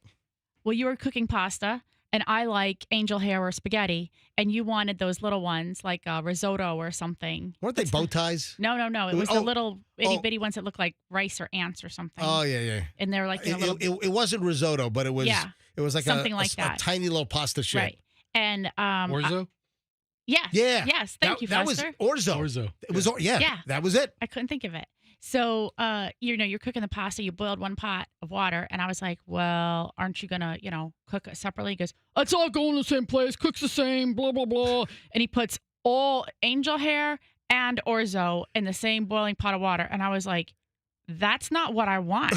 Like, what are you doing? You're nuts. So it was, what are you, an animal? It was angel hair with orzo. Who cooks 2 different kinds of pastas in the same pot, you animal? And how are you going to separate it so that I get the angel hair and he gets the orzo? Just plucking them out? I'm not sure. I thought it was going to be exciting. Isn't the cooking times different? It was like 2. Yes. Yes. And angel hair cooks in about 12 seconds. The orzo a little longer. So what happened next? Well, I was saying, well, I'm not going to eat it now. And so you got mad. and you threw the pasta on the floor. And I went upstairs and packed a suitcase and said, I think this is really not for me. I flipped out. I threw the pasta on the floor. Yeah. Before I became the culinary expert that I am today. And now you separate your different pastas. Yeah. Real Anthony Bourdain we have here, everybody. I did not cook 2 different types of pasta in the same pot. And then what is the other one? Did we patch things up that night, or did we have a rocky? Oh no, you begged me to stay. Yeah. Oh yeah. You begged me to stay. You're cooking me my pasta. Blah blah blah. Obviously, I stayed. And what's the second? And then the second one was we were here in Tampa. We were having friends over, Domino and his, I think, then fiance. But this wasn't directed toward you. Oh no, it wasn't directed toward me. But you had a fit of rage. I mean, it was embarrassing. I mean, it was really embarrassing. He remembers it to this day. Dom still talks about this story. Oh yeah, I forgot about this one. Hey, Cuzzy, remember the time I went to your house and you flipped out? Yes. Hey, Cuzzy. And he laughed. Tell the story. Our friend Dom, not you, Dom. This is another Dom. Yeah. So Dom, he laughs like hell when he tells the story. Go ahead. They're coming over for dinner. Yep. And MJ wants to make pasta. My mom had gotten us that Ron Popeil pasta maker for like Christmas or something one year. I got a Christmas gift from Michelle's mom. It was the Ron Popeil home pasta maker. Which you loved. You used to come home like so many times during the week and make all different pasta shapes. It was so fascinating to you. And so they're coming over for dinner. We're ready to go. You start making the pasta, and I guess the machine, I don't know, functioned. Maybe it broke. Maybe you weren't operating it properly. In mid-pasta making, the machine died. And so, in typical MJ fashion, you got all frustrated with it, and you went out back. You just picked it up off the counter, walked out back, and chucked it across the backyard, and it just like smashed and I think went everywhere. And Domino was like, Listen, we had guests over. I was making the fresh pasta. The machine died. And Fester just brought it. It's on eBay right now. Hey, Cuzzy, remember the time you threw the pasta maker in the backyard? I still tell the story, Cuzzy. Good times. I took the Ron Popeil pasta maker and I hurled it, and it smashed to pieces. I think it hit. We had a couple oak trees back there. I think it hit a tree. What happened, Michelle, where MJ's mother had to call you and talk you off the ledge? I remember that time. I remember a story where MJ's mother, who, is moderately hands-off in the relationship, I think. Right? Yes. But she had to intervene and say, listen, my son's a lunatic. Yes. My other one's a doctor. My mom did not say my son's a lunatic. But she talked Michelle into boomeranging on back. No, I packed up my car with Scooby, drove all the way to Jacksonville, and your parents called me and begged me to turn around and come home. But it was something stupid. We had an we had an argument, and I was like, I think this is just. You know what it was? If I recall correctly, it was around wedding planning, right? Like there was wedding planning. It was frustrating. Everybody wanted something different. Everybody's telling us what we want to do, and we're like, no, we know what we want to do. But you get into it. This is when we were in the apartment. On Bayshore behind the Bigelow Mansion. We lived in the condos at Bayshore and Gandy behind the big mansion house, and you packed the car. Yep. You had a Saturn SL2. Yes. Right? Yes. That's a good car. Michelle had a Saturn. She packed the car and left me. And made it all the way to Jacksonville? She drove to Jacksonville, and my mom... Did you have a cell phone back then? I don't think I had a cell phone. How did my mom get a hold of you? You're on the road in Jacksonville. Well, I probably called you to say, okay, this is where I am. Or maybe I called my mom, and then she called you, right? Like, you call from the hotel. It was a Red Roof Inn because they let you have dogs there. And then my mom somehow... Your mom and dad called me, and they were like, you have to turn around and go back. And I was like, no. And here we are, a loving couple 30 years later. Yeah. Look at that. They were right. You should have listened. So quickly, back over to the story where the fiance stabbed the guy in the neck. What I don't know, and the story doesn't say, is the wedding still on?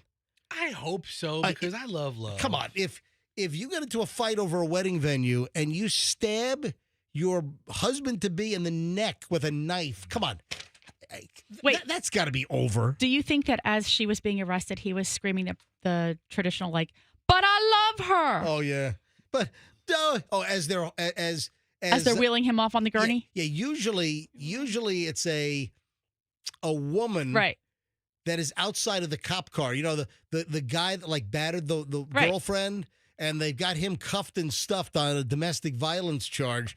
And, you got the lady outside but I love him. Oh, I love you. She's all bloody and bruised, and she's outside of the cop car window, mouthing, I love you, and he's all in the back seat with his hands behind his back, all cuffed. But also, did you reach the end of the article? Yeah. It said she sat on the couch with her daughter because she didn't want she didn't want to be accused of fleeing the police. Okay. After she did all the stabbing, that's the worst thing in the world you're going to be charged with is fleeing. I mean, it's another charge. She has 10 of them. You're seeing a different story than me. Yeah, so after she got all stabby, she just sat on the couch and waited for the cops to arrive. She sat with her daughter on the couch so she wouldn't be accused of fleeing the scene. Yeah, I don't have that in my story, but thank you for the added facts. I bet you the wedding is still on because, MJ, sometimes the craziest ones... Right. It's out of their system now. No. What's left to argue about? I mean, the crazy ones have other talents. Other skills. You ready to yes, play we do, Fester. You ready to play the feud? It's time for the Family Feud. I think you just heard a couple of feuds with Michelle and me over, years ago, right? Long time ago. All right, so we don't really talk much about Steve Harvey and this incarnation of Family Feud. I gotta be honest. I don't know why. I love Steve Harvey. Listen. He's great. It's like The Price is Right. The Price is Right is Bob Barker. I'm sorry. I don't care how hard Drew Carey tries. The Price is Right. Come on down. The Price is Right is Bob Barker. And I just can't even how long has Drew Carey been doing The Price is Right? Like 15 years now? At least. Yeah, I just don't have an interest. The Price is Right. I'm watching. If I want to watch The Price is Right, I go to the Freevee. Is it Freevee? They stream all the Bob Barker year's Price is Right. Back to back. It is back to back. All right. So what are you going to say? The Family Feud is Richard Dawson? Duh. First of all, I watched a couple of old episodes of Richard Dawson. Yep. He French kissed every lady. Hold on. What, you knew? No, of course, everyone knows that. But not everybody. Oh, you've just uncovered this fact that Richard Dawson kissed every woman? Do you think Oh, my God. Fesser's a sleuth. Fesser's a detective. I bet Thank you for that extensive research that Richard Dawson kissed everybody. Okay, boomer. Listen, I bet you everybody listening under the age of, I'm a Gen Xer, just like 40. You. Yeah. Wait. I mean, there's a break-off where people aren't familiar with Richard Dawson. The whole world doesn't revolve around exactly what you know. You know this, right? So people may not be familiar. Richard Dawson was like the biggest sexual offender to ever host a game show. He was a sex offender. But guess what? Guess what else then he had in common with Bob Barker? What was the deal with Bob Barker? Yeah, but Bob Barker didn't kiss every contestant. No, but all the girls that got up on stage had to kiss him. Remember, they'd run up there, and it was a big thing. You had to give Bob Barker the kiss on the cheek. But also, I hate to disparage Bob Barker since he's dearly departed. They're all dead. But Bob Barker, he was accused of groping or sexually harassing the hot models like Janice and yeah, he held that Diane. There's the microphone, the little long microphone. He held it low. He's like, Holly. Price is Right. No, seriously, there were some accusations against Bob Barker over the years.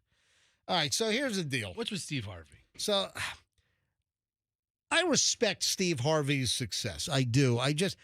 Whenever I've seen some Family Feud episodes with Steve Harvey, it's over the top. It's contrived. It's like he tries too hard. He's a comedian.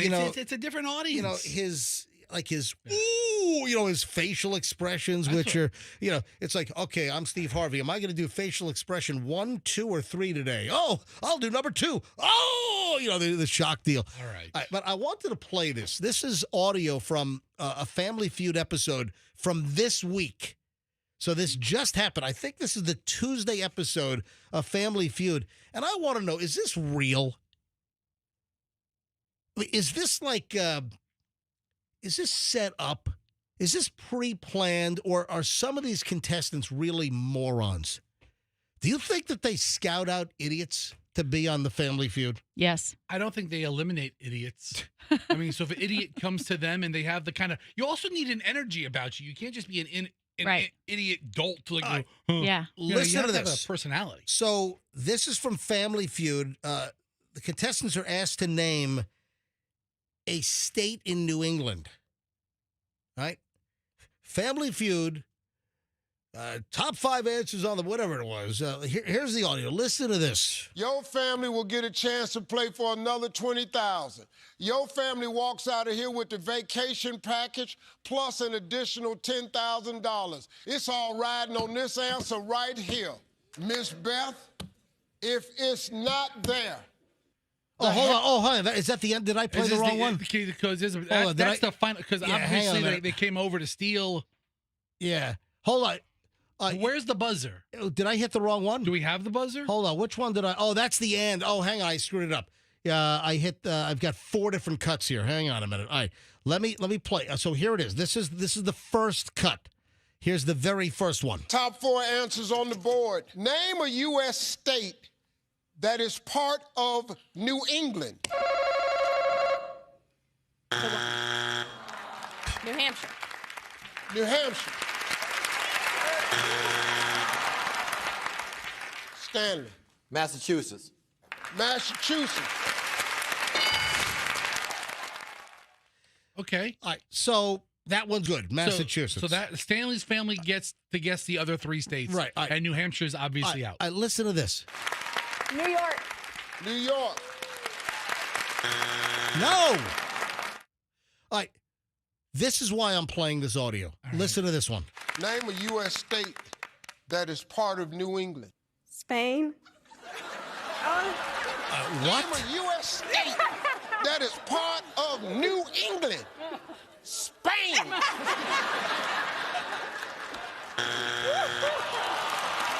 Oh, my God.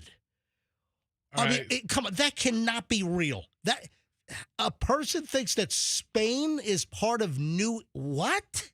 I mean, maybe she got confused with the English countries. I don't know. This England, Spain. I don't know. All right, what's next? Do you have another one? Do Well, we get it? it's the ending, the part I erroneously played first. Hold on, listen. Your family will get a chance to play for another $20,000. Right. Your family walks out of here with the vacation package plus an additional $10,000. It's all riding on this answer right here. Miss Beth, if it's not there, the Harrington family wins the game. Name a U.S. state that is part of New England. Vermont.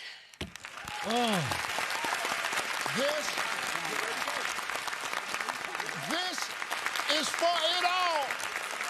Vermont.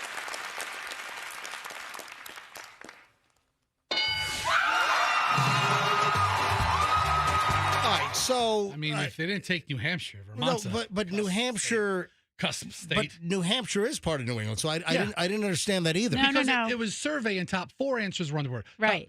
Vermont, okay. Vermont, Connecticut, Rhode Island, So, Massachusetts, maybe Maine. Maine, New Hampshire, Vermont, Massachusetts, Rhode Island, and Connecticut. Those are your New England states. I mean, I saw a clip on Reddit of the Family Feud, and he's like, name a state where they say y'all. And the woman buzzes in and she goes, Atlanta. And he just looks at her. He's like, it's a city, not a state. But come on, Spain? Is that real? I can't believe it's real. You know what, MJ? There's a lot of pressure on these family. If you pick a dumber relative to be on the show, because you have to fill 5 slots. So I mean, it's you, your significant other, your favorite kid, your second favorite kid, and then you have to pick your wacky aunt, right? Or a cousin. Aunt Mandy's at the end. Spain. Yeah, it's a lot of pressure. Michelle, have you ever heard of olive oil consumption to make you look younger? No. Now, listen, you're into the facial treatments, and you've had, we just talked about that fractional laser where your face was bloodied up, and then look at it now. I mean, look at Michelle on MJTV right now versus the way she looked a little over a week ago with her bloodied face, which, if you haven't seen the video of Michelle lying on the couch hours after this laser facial treatment, you would have thought that I had stabbed her like that story we had between the fiance and the woman and the man. If you haven't seen the video, it's on my Instagram, Certified MJ Radio. You can't miss it. Just look for Michelle lying down and her face is all bloodied. But, you take care of yourself and, you're doing what you can to, maintain a youthful appearance through, various procedures. So this is the olive oil hack. I've always heard that, Mediterranean women always looked younger than what they were because of just the amount of olive oil that they consume. Right. The story goes that Kristina Lubovna is in her 30s, but is often mistaken for a teenager. She claims that she can't buy alcohol without getting carded. And she's saying it's because of olive oil? She's 31 years old, and she claims that she's cheating aging with a special regimen that includes olive oil, prickly fruits, and a grill brush. Michelle's like Scooby over. All right, she does have a very young look. Yeah, she does. So listen to what she does. She drinks shots of olive oil every day for the omega-3 fatty acids. So I love olive oil. Mm-hmm. See, I hate olives. I do not like olives. Ugh. Olives are repulsive to me. But olive oil, all day long. But I'm talking about cooking it or dipping olive oil, like a nice, gussied up olive oil with some herbs and spices. And, that's fine. But as far as, I never got people that go to, olive oil tastings. Now, I've been to a wine tasting. You take a little olive oil, you can taste different notes in it. It's infused. I think I went to one of those before and I bathed in it and they kicked me out. But I had a garlic infused olive oil, and it was another thing I would have used with the olive oil. It was 50 different kinds of olive oil. So Michelle and I just went to the annual wine tasting for Bellavino, the great wine store over in Bel Air, and they just had it last Saturday. Wine tasting, yeah, I get it. But there are some tastings where you taste like little cups of olive oil. I don't want to do that. So to me, no, that's like straight oil like that. That kind of gets me all kind of like gag reflexy. I don't like that at all. Huh. But this woman, but you're not drinking a cup of it. Yeah, you're just taking a little sip. You're essentially licking some of it. You're not guzzling. You're not gargling. So this woman, 31, gets mistaken for a teenager, and she says that her youthful young appearance partly is that she drinks shots of olive oil every day. Have you ever heard of this? No. It doesn't stop there.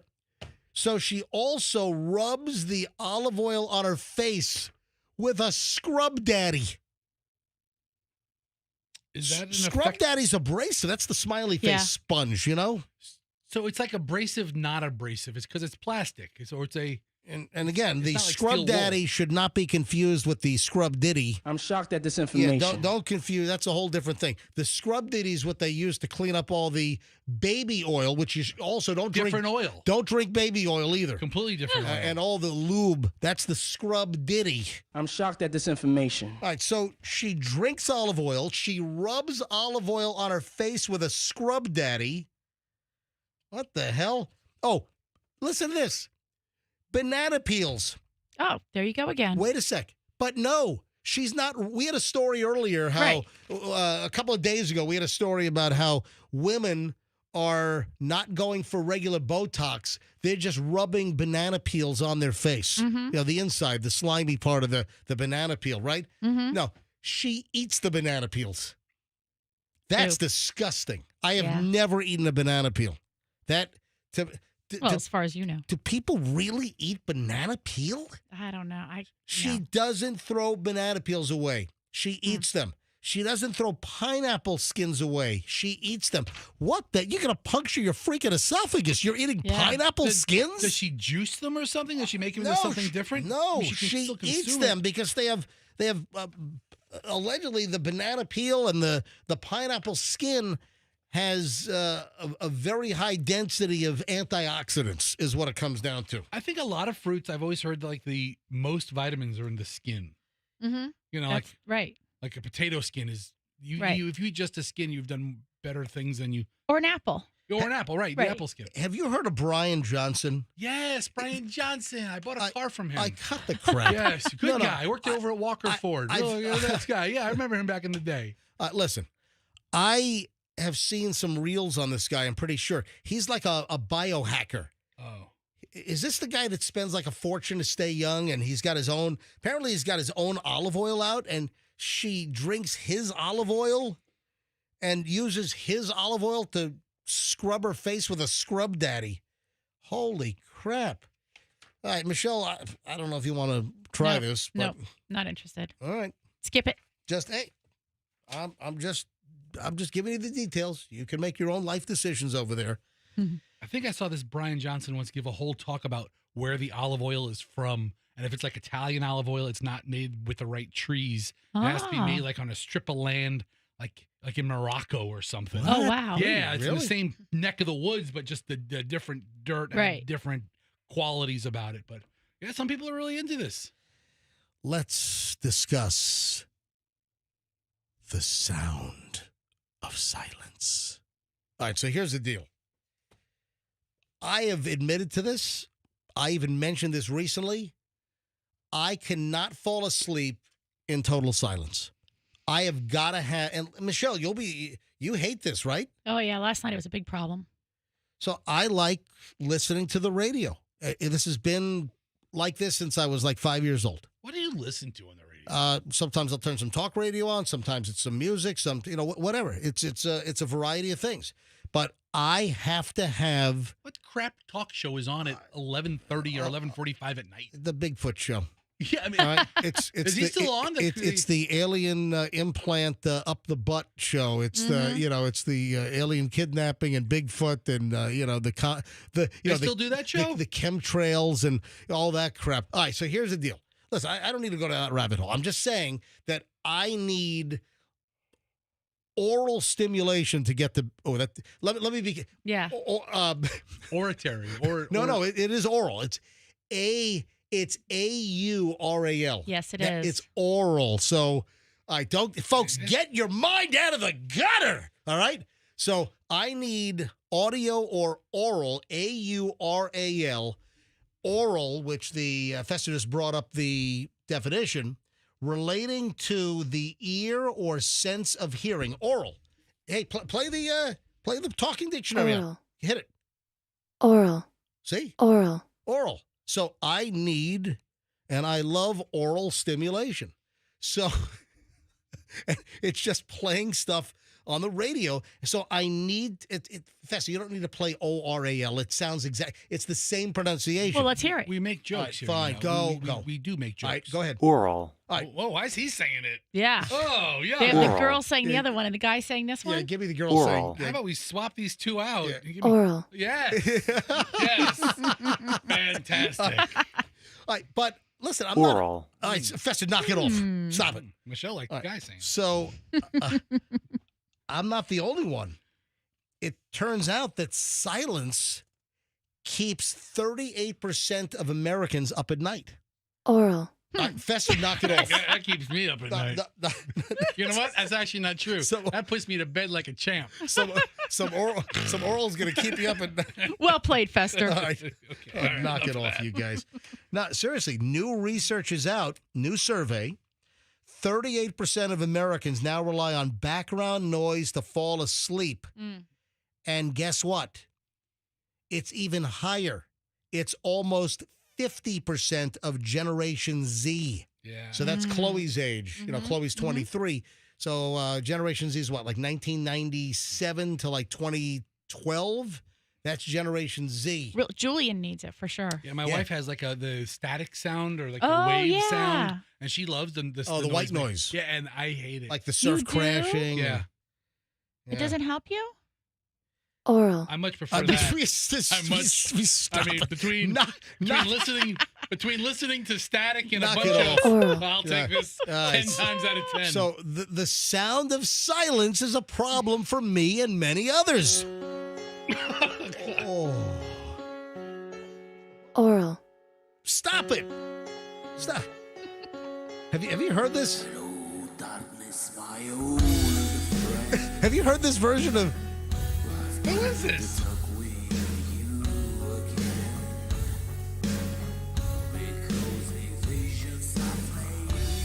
Have you heard this?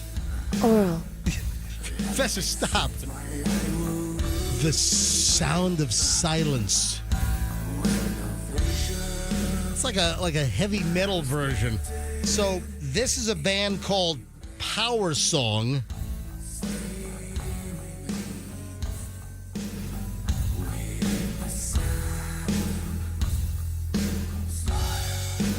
Yeah, and hey, Andrew, get it going for me here. Roll it, hit it. Get it going.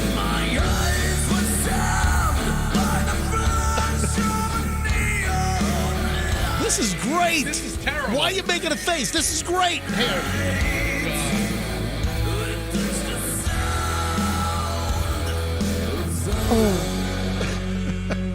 Oh, you don't like this? I'm not. No. Both of you guys are making like poisoned faces. No. That scared me. Both of you guys are this making guy- like these sour faces.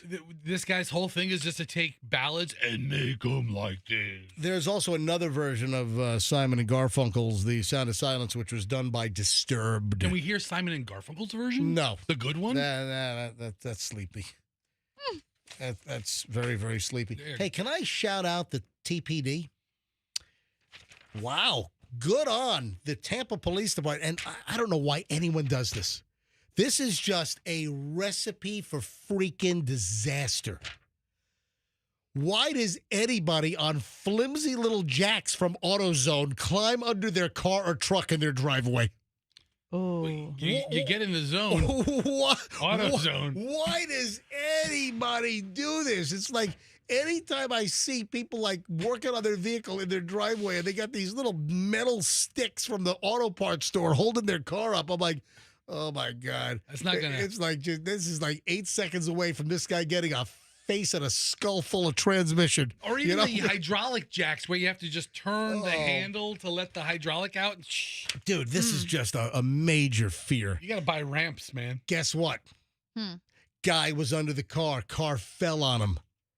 TPD to the rescue. A bunch of officers lifted the car off the guy. Yeah, so this happened on Feb 1, but the story just came out yesterday. Guy nearly died in a maintenance gone wrong. Is this it? Yeah, I've got the audio. Okay. No, I didn't know it was still up. No, I have the audio queued up, ready to go. But Tampa Police Department, this is according to Channel 8, on February 1, a 26-year-old guy was working on his car when he got pinned underneath. Officers responded to the scene and worked to remove the car from the victim, lifting the sedan off the guy's body. Looks like a Toyota. Yeah. You can see the Toyota logo right on the front. For the officer's sake, they much rather it be like a Corolla, a lighter car. Officers then worked to revive the man who had no pulse at the time. wow. Thanks to the rapid response of our officers, they worked together to lift the car off of him, provide critical life-saving care. Their quick actions were instrumental in saving his life. Can you imagine? It was some type of, was that like a Toyota Corolla or? It looked like I only see the front portion of the car. It could be a Camry, it could be a Corolla. Let me text Chief Burkhaw, see if he's available. Can you talk about your great officers and the car? Hang on a minute. I just sent the chief of police, Lee Burkhaw, a text. See if I can call him. Man, that's a great story. They show up. The car fell off the jack. A guy's pinned underneath. He's not breathing. So he must have been under the car for several minutes. By the time the car falls, somebody hears it, somebody calls 911, they get to the house. My God, it was a Toyota. No pulse when the cops, they lift the 4 cops, I believe. I think it was 4 TPD officers. They worked to lift and get the guy out from underneath of the car, and then they start performing CPR on the guy because he was not breathing. It's like in a carport or something. Yeah. Hang on, I've got, where's the audio? Let's hear it. Hey, here we go. Here's the audio of TPD rescuing the guy from underneath the car. Yes. There's 4 of us.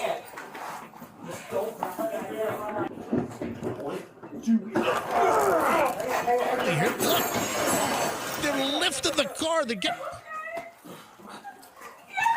Start CPR. No pulse. Hey, grab a bag. Hold on, I got an AED. Press firmly to bare skin. Oh, my God. And then they have the IED device, and, you know, those IED devices, they'll talk, and they'll give you instructions. Apply to bare skin. So the IEDs, you know, like the ones that, like, hang on the wall, like at the movie theater, the YMCA, whatever. Clear. You know, those things will walk you through with with oral instructions on how they work. But they lift him... what did I say? Did I say IED? Yeah, IEDs are the explosives, right? I misspoke. As you're saying that, I'm like, that's not what they're called. Yeah, you don't want to save somebody by hooking them up to an IED. It's not like this is Baghdad police coming out. You hook them up to the AED. Much different. It's the Taliban police. It's the AED, not the IED. Anyway. Amazing. They get him out from underneath the car that fell on him. Looks like he was in a garage or a carport. It's a carport because the wider video there it is. shows they're in the grass. Yeah, it's a carport. What a story. So, see, this is a great story. And, you know, first responders and, you know, what they did. They saved this guy's life. He would have died. He would have expired under his silver Toyota Corolla. What a way to... How did your husband die? Wait, Toyota Corolla. See that Toyota right there? Yeah. He fell off the blocks. Oh, my God. Is that a Corolla? I don't know. It's a small silver Toyota is what it looks like. None of the news reports say what kind of car it is other than it being a Toyota. Well, we can see. Yeah, we can see the Toyota logo on the front of the car. It might be a Camry. It might be a Corolla. And look, the tire is completely off. Oh, yeah. So it's to the ground. Yeah, on the front of the car, the tires are off. Wow. And the car's like resting on the ground. That is absolutely insane. Oh, speaking of tires, so thank you, TPD. First responders do some wonderful things. I might have texted the chief too late. Usually his window for us is like 7:30 to 8 o'clock. Speaking of cars and tires, this guy takes his car to the car dealership for some tire wear. I guess he's having problems with his tire. So he brings it to a dealership. Okay. So he takes the car to a Chrysler dealer, but it wasn't a Chrysler that he had. They can work on any tires. Yeah, so it was a tire thing. For whatever reason, this guy takes his car to a Chrysler dealer. For some things, you want to be dealer-specific. Tires, not really. Yeah, customer Charles shot a video, said, hey, took his car to get serviced at the dealership. He was having a tire issue. He had the vehicle back for a few days when the dealer calls him and says, can you bring the car back, please? He says, why? Yeah, what would they do wrong? Is one of your tires different? He looks around the car and... one of these things is not like the others. One of these things doesn't belong. So what'd they do? They put what kind of car did he have? Does it say that? Yeah. So he brought in, I thought I saw that in the story. Yeah. Maybe it doesn't say the car that he had, but he brought it into, listen, it might have, it was a Camaro. That's right. Okay. Yeah. So a sportier car. Yeah. I think it was a Camaro that they put the wrong tire on. So it must have been maybe the other customer that ended up with his tire on their car, and it took a couple of days to figure out Well, the guy comes back probably. He says, hey, listen, I got one tire that doesn't match. And then they try to figure out who the customer was. Where's the correct tire? So you had 2 cars with the wrong tire. How often does that happen? How about people that don't realize it? Yeah. So I gotta believe it was. The wrong tire put on the right rim, right, or the right wheel. I don't know, because if it was a different wheel, then that would be more obvious. I am a former tire shop employee. Yeah, fired from Sam's Club Tire. I've been fired from every job I've ever had besides radio. Actually, it's not true. I was fired from my last one. But they put the tires in the stacks, and the guys start working. So they have 4 tires here, 4 tires right next. A guy reaches over, grabs a tire, puts it on the rim. The rims are probably the same size or pretty close to being the same size. Okay. It's not like there's an inch difference in the rim. They must have both been 18-inch rims or 20-inch rims or something like that because the tires fit, and then you just fill them up with air. But if you look, let's say you get Michelin's and you end up with one, Pirelli. You're walking around your car like, wait a second. So he called back. I'm glad they figured. It sounds like something simple that they did. They could, remedy. Well, someone figured out. I guess the other guy figured out that he had one wrong tire on his car. And they said, sir, bring it on back.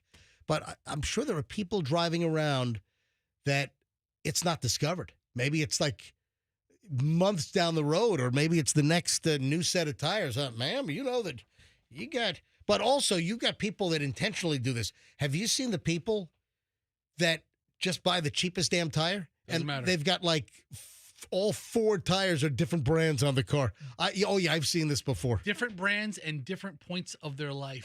Like one tire is bald, the other one has full tread. One tire is just... Holy crap. Hey, speaking of cars, and, we're going car shopping with Chloe. Kind of, no decisions have been made because it's also going to depend on where she goes to law school. There are a couple of law school applications that are in that we're still waiting to hear, where she would not need a car. Michelle, the bulk of the law schools that Chloe is applying to, she'll need a car. Correct. But there are a few that she will not need a car. Right. But we're starting to car shop with Michelle. I mean, the likelihood is she's going to end up going to a school where she needs a car. Correct. So we're starting the process. Chloe's made a list of things she likes. So we've already done a couple of test drives, and there are like 4 or 5 others, like Veterans Ford is next, one of our great sponsors here on the show. She's got a couple of Fords she wants to drive. Yeah. So Chloe's in the process of test driving. And I wanted to kind of get a feel. I wanted to see what the car buying experience is like. And, different brands of car have like a different type of salesperson. You know what I'm saying? So, I mean, the experience is different. And I'm trying to let her go through the experience level. Well, where are you shopping? Listen, I'm just saying that. What's the difference? Like you go to like a. I'm just saying. One dealership and it's like full of get-me-dones. Listen, and like, I'm just, credit score, bankruptcies. Listen to me. I'm just saying that a sales guy at a BMW store. It might be different than the sales guy at the Kia place, okay? That's what I'm saying, all right? Just the way that they handle customers, the type of questions. So I'm letting Chloe experience all of this. So at one of the dealerships, and again, we just started out. We did 2 test drives last weekend with Chloe, and we've got, I think, 4 or 5 more to go. At one of the dealerships, they have the delivery area where they have the car that's about to be delivered. Right. And one of the cars had a giant bow on it, and it said, happy birthday to whatever the name was. Yes. So clearly it was a gift. Right. And unbelievably, earlier this week, I stumbled across a story about the new car bow. And I love this story. The new car bow. The dealership would not let the lady take the bow home. Well, they only had one bow? I don't know. You'd think if you buy a $45,000 car, if you want the bow, what is the car dealership only have one freaking bow? That's weird. So I'm looking right now. You can buy one for $13 on Amazon. Right. And it says happy birthday on it. Or $50 for a nicer material. And it's suction cup. This is the one the dealers own. Because it's suction cups to the car. Cup. Oh, that one's $50 on Amazon. Yeah. $48.95. But Elizabeth shot a video, and she says I'm spending all this money on a car, and they won't let me keep the pretty red bow. That's crazy. Come on. Include the bow, people. Do better. Hey, so Fester, you sell RVs. Your other job, We don't. your real paying job. They aren't giving us presents. There's no bows. You at the art. So Fester works at General RV.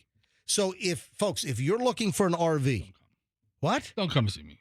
Go on. What are you saying? I'm trying to get your business, you idiot. I don't want to talk about it. Go on. What's your point? Do you guys have giant red bows? They aren't gifts. I mean, people don't buy an RV for like, well, you're telling me that Sid doesn't buy an RV for Irma?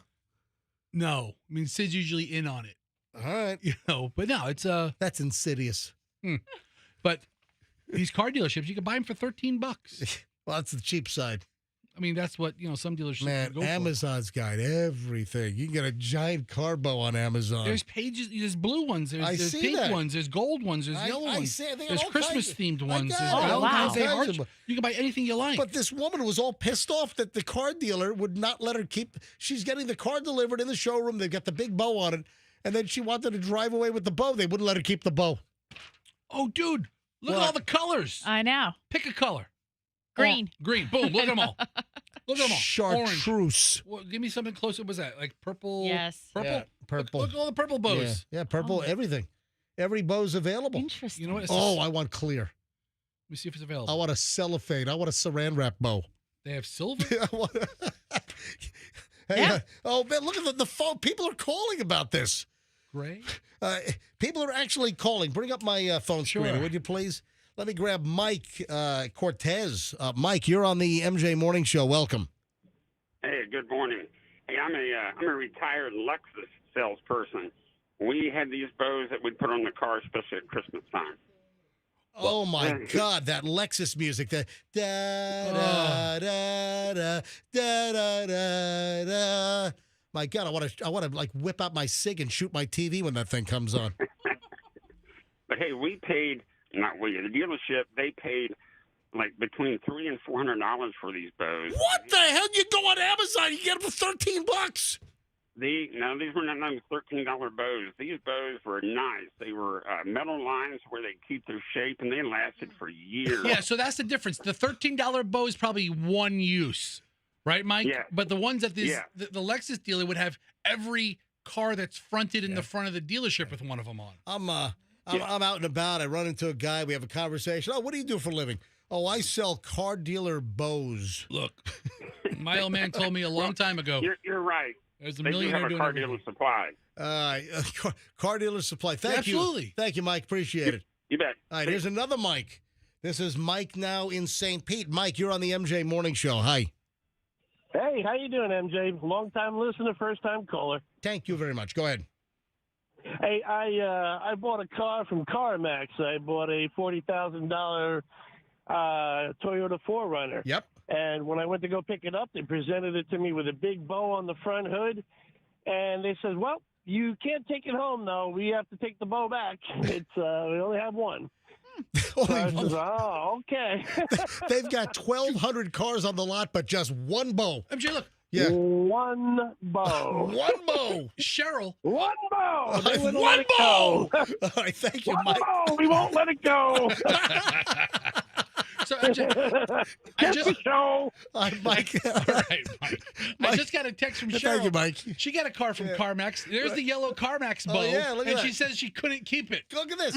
Fester, everyone knows Fester's text number. So Fester's cell phone and his text number, everyone knows it. 813-310-8444. There's no secret on Fester's cell phone. 813-310-8444. And a listener just texted. That's CarMax. That's a black Camaro, right? Looks like a black Chevy Camaro, right? Yeah. With a yellow bow. Hey, hold it up to the camera. All right, hold on. Let me pull it back up. Bring it. We're going to hold the picture of our listener. What's her name? Cheryl. So Cheryl, here it is. Hold it up. There we go. There's Cheryl in her black Camaro. You got it, with her Andrew? yellow CarMax bow that she couldn't keep. They took the bow back from her. So same story as Mike over here. Oh, look, she's also bow-legged. She is bow-legged. Please don't bring that up. She's very sensitive I'm about kidding. it. She's not bow-legged. No, she is bow-legged. It's really insensitive. Hold on, one more. Man, look, the phone's exploded here on car bows at the dealership. Maury in Lutz. Hello, Maury. You're on the MJ Morning Show. Good morning. It's Maury, like Maria. Oh, I have Maury. I thought it was a guy, Maury. I thought you had a wig shop in Goodfellas. All right. All right. So a couple of years ago, I bought a car with Nissan Wesley Chapel Nissan for my daughter, and they let me borrow the bow, but I have to return it. Oh, so you were able to take the bow home, but did you have to sign like a promissory note? Yeah. Kind of, yeah. So they let me take it home, but I needed to return them the next day. Did they make you sign something saying that you'd bring the bow back? No, they didn't. Okay, so it was the honor bow system. Yeah, and my daughter needed to go back with the car just to learn how every button works, so it was not a big deal. So exactly. It worked out. All right, very good. Mary, thank you very much. It is my pleasure. Have a great day. You too. All right, 8:45 at the MJ Morning Show. Who would have thunk you can't take the bow? $30,000, $40,000, $50,000 cart, can't take the bow. Nope, that's it. Absolutely not. Can't take the bow. All right, we have another nut job on a Frontier flight. This happened yesterday. Make that Tuesday. Yesterday was Wednesday. This happened Tuesday. A Frontier flight into Houston. An unruly passenger, Frontier flight, caught on video smashing the inside window frame of the airplane, trying to kick it out. What is wrong with people? So Fox 26 in Houston obtained video, I guess, from a passenger named Eric, who was on the flight into Houston. This is Tuesday night. And in the video, Eric can be heard saying the guy banging on the windows. This is midair. Frontier flight 4856 was traveling from Denver to Houston, landed at George Busch Intercontinental Airport at 11:10 p.m. on Tuesday night, according to FlightAware.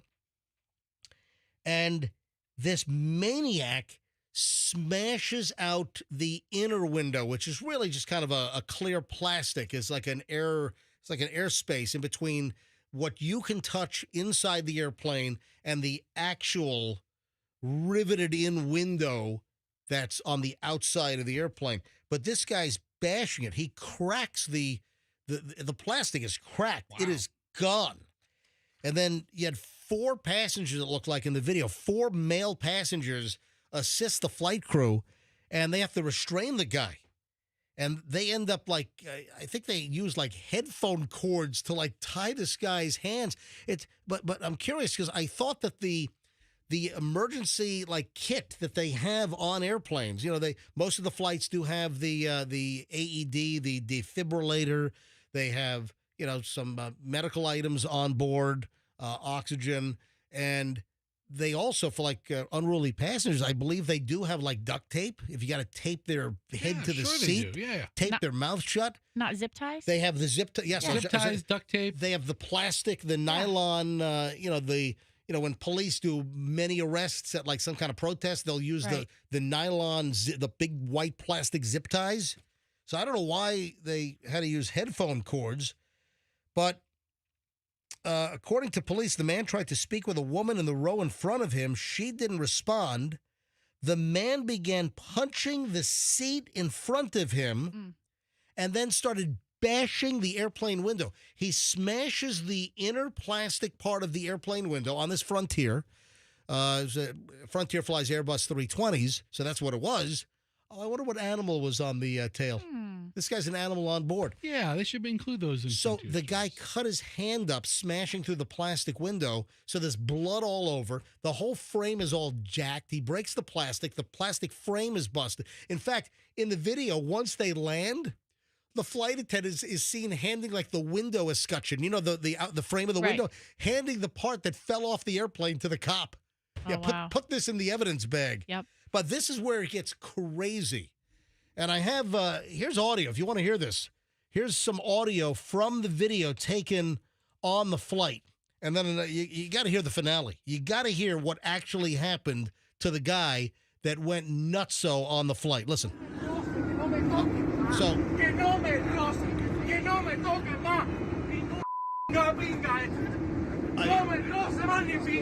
So the guy's yelling.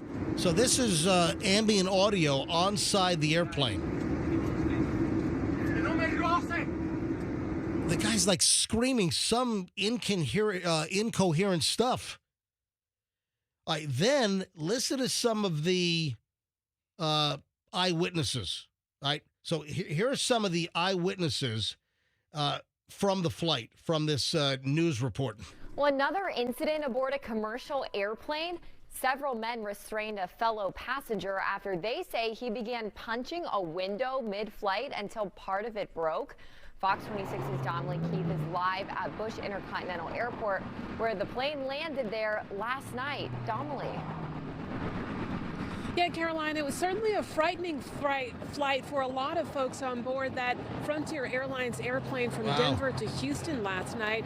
Passengers say they first heard a man. All right, so that's the reporter standing up. Now, this is an eyewitness describing what this guy did on the flight. All right, so hang on, let me shut this damn thing off here. All right, hang on. All right, listen to this. It was absolutely chaotic. The most terrifying thing I've ever been through. We turned around and we saw this guy just punching out the window, and immediately we screamed for help. I was absolutely terrified. My anxiety was really bad at me, and my mom was shaking the whole time, and we were praying the whole time. And I didn't know what was going to happen, and it was really scary. Was he saying anything?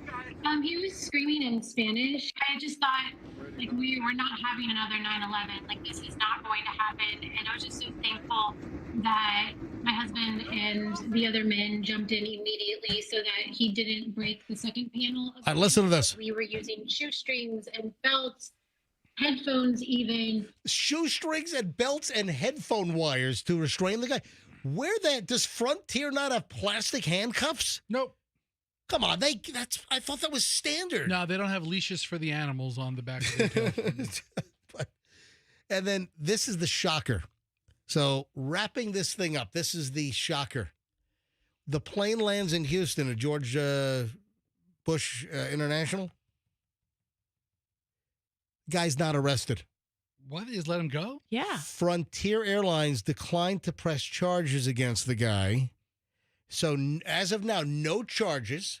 He was not arrested. They said he had a mental breakdown, that he was having a mental episode. Yeah. So what? Have a mental episode in jail? I'm sorry. I think you arrest the guy. So sort the checkup from the neck up stuff out a little later on. But I would arrest the guys. And here's the thing. I'm going to ask you, because you're such an aviation enthusiast. Yeah. Yes, nerd. Yeah. Can they fly that plane with the damage that he did to it? Yeah. Oh, yeah. And yeah. And also, will they? Yeah, that's a question. I'm sure. I don't know if I don't think they have to take the plane out of service, because he didn't compromise the real window on the airplane. It's that plastic window where you have the airspace before you get to the outer window. So, but if you're a passenger who's boarding, for the next flight, do you want to see that? I'm sure they cleaned the blood up. Well, yeah, but but then you get the plastic frame is out and the plastic smashed. Right. Yeah, that's a good question. But you would not have to take the plane still was airworthy. It was just, there was some cosmetic damage. Yeah, so maybe a little bit more than some. Just a little bit of cosmetic damage. All right, you ready to show everyone your walking hat, Michelle? Oh, are we doing that now? Did you bring it today? Yeah, this is only going to take 1 minute. All right, folks. Not even. So we're going to work out after the show, and then Michelle is going to walk home to get her, her 2-mile walk in.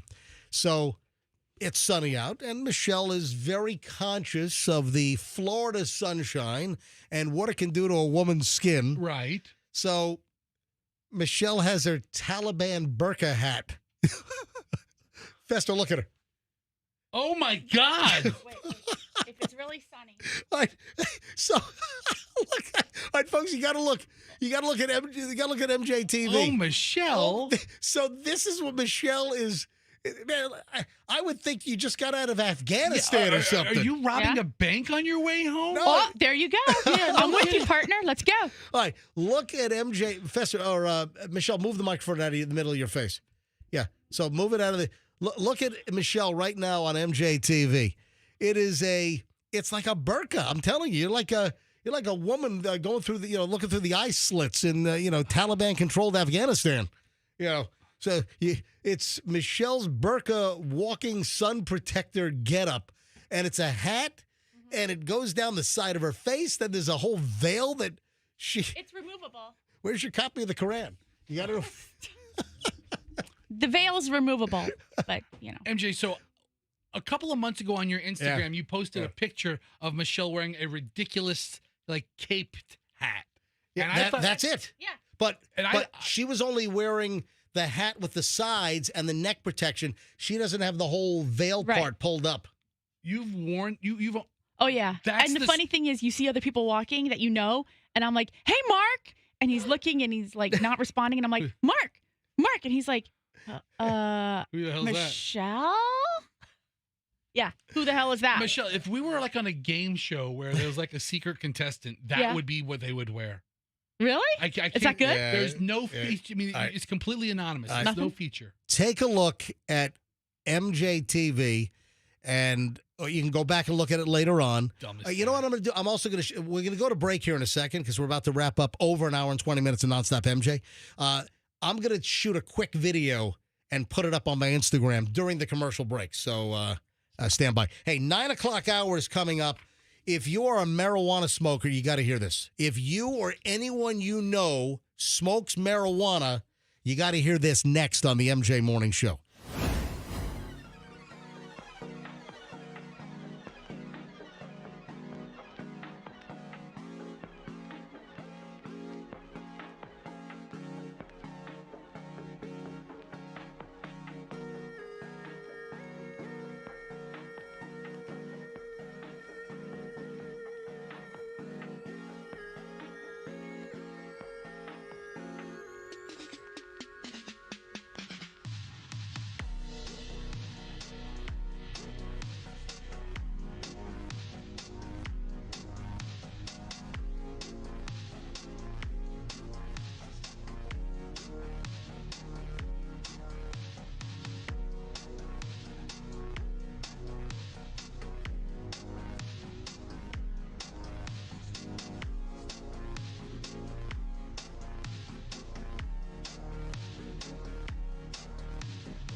Marijuana. Oh, marijuana. Oh, the research is seemingly updated daily now on marijuana smoking. There is new research regarding heavy marijuana smokers. And, it's pot brain. And this is not good. What, it dumbs them down? Listen, unfortunately, I know some folks that are heavy marijuana smokers, and, well, I guess we can venture off into, some of the effects that I've noticed. A new study, which they're saying is the largest of its kind, and this is using brain imaging technology. This is using, CT or MRI. And they're examining the effects of recent and lifetime cannabis use. They studied 1,000 adults, the smokers, and this is interesting, the smokers young, between 22 years of age and 36 years of age, were tested on their working memory, which is the ability to retain and use information, perform tasks like solving a math problem.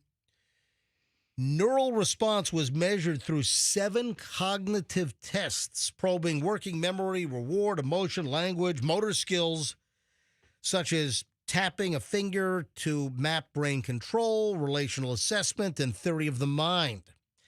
The results, just published in the journal JAMA Open Network, showed 63% of heavy lifetime cannabis users demonstrated reduced brain activity during a working memory task.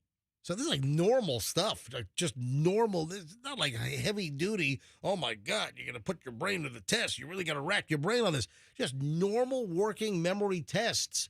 And they noticed a cognitive decline. Okay. 68% of recent cannabis users had similar troubles. So heavy lifetime users, 63% had problems with these working memory tests, and 68% of the recent users also had similar problems. Researchers at the University of Colorado determined that cannabis had a statistically significant effect on brain function during working memory tests. Anybody got any weed now? So if you're a heavy user, if you're a moderate user, listen, 1,000 subjects tested.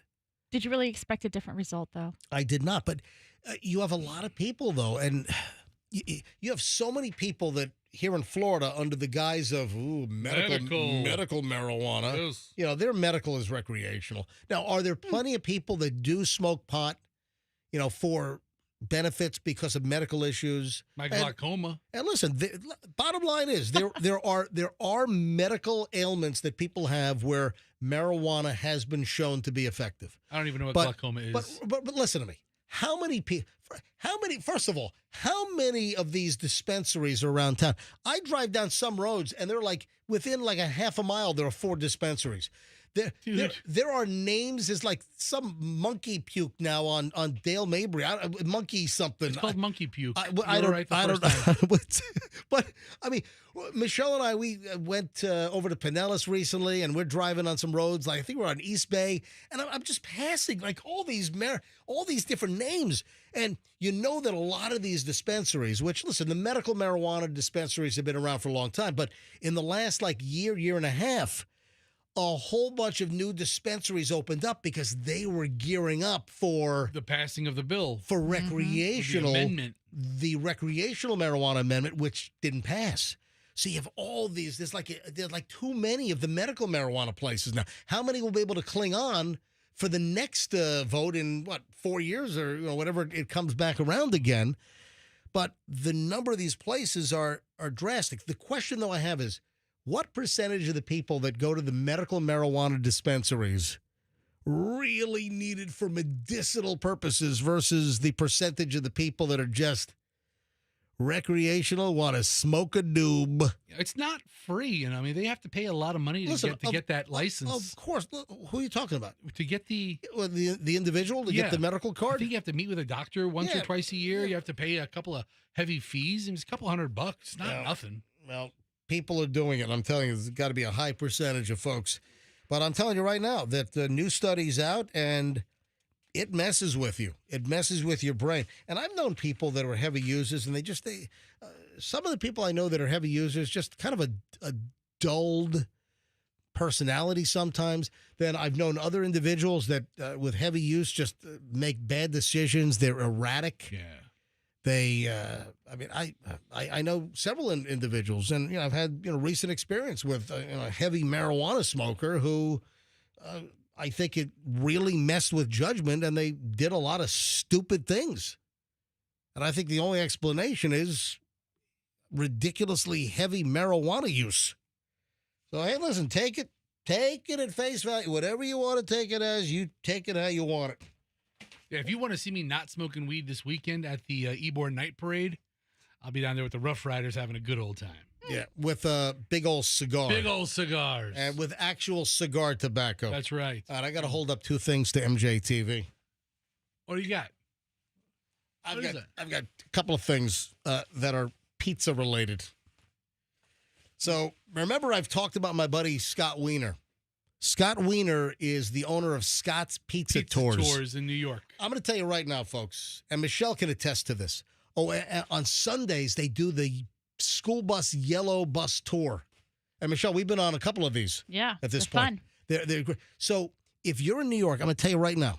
Okay, Statue of Liberty, you go see Hamilton, you go to see the Rockettes at Christmas time. Look, I'm telling you right now, when you go to New York City, you got to go on Scott's Pizza Tour. Okay. So they've got the walking tours, and you hit some great pizzerias, and they give you pizza history, and they take you to great places. So I'm telling you right now, in New York, if you're going up there for a little vacation, a little getaway, do a Google search for Scott's Pizza Tours in New York and book it. Okay. All right? First thing that comes up, Scott's Pizza Tours. Then on Sundays, they rent a yellow school bus, and you meet them at a pizza shop in the city, and then you go to the different boroughs, and you go to 4 different amazing pizza shops on a yellow school bus, right? So I've done that numerous times. Look what I mentioned Scott recently. Yeah. Look what he sent me. I'm going to hold this up to MJTV. I have my very own. Look at this. Scott's Pizza Tour. I got my very own. This is like a jacket. My very own Scott's Pizza Tour pizza jacket. Look at this. That's awesome. Isn't that nice? That's Look at pretty this. cool. Hey, thank you, Scott. Yeah, that's Thank really you, cool. Scott. Scott's Pizza. And then I said I have 2 pizza garments. It's kind of like that funky throwback jacket, man, right? So what are the odds of this? I've got 2 pizza garments. Remember Gabe from Early Bird Dumpsters? Of course, yeah. During the hurricanes, we used Early Bird Dumpsters. This is a guy, and He's a small business guy. He's got a bunch of dumpsters. He'll drop off like a 10-yard, a 15-yard, a 20-yard. He'll drop, if you need a dumpster, he'll drop it off, you fill it, and then he picks it up. Boom, it's out of your hair. And his prices are reasonable. So on my street in South Tampa, after the hurricanes, we decided that we were not going to wait for the city and however long it was going to take. On my street, we had 8 dumpster loads of debris and just mostly yard debris and the tree parts and all this crap. Yeah, the yard stuff was the bulky stuff. We actually had 8 dumpsters from Early Bird Dumpsters, so I highly recommend. And they advertised for a little bit. Gabe, so if you need a dumpster, pickup and delivery, it's earlybirddumpsters.com. So Gabe, and tell him MJ sent you. Look at this. He sends me a hoodie with a pizza slice on it. Look, I'm holding this thing up. I'm holding it up to MJ TV. He sends me this black hoodie with a giant pizza slice on it, and then it reads Pizza Czar. Okay. It's very thoughtful, Gabe. Thank you, Gabe. It's fantastic. And then on the sleeve, it says Early Bird Dumpsters on the sleeve of the hoodie. So thank you. Thank you very, very much. Thoughtful. Yeah, highly appreciated. Let's move to another food item.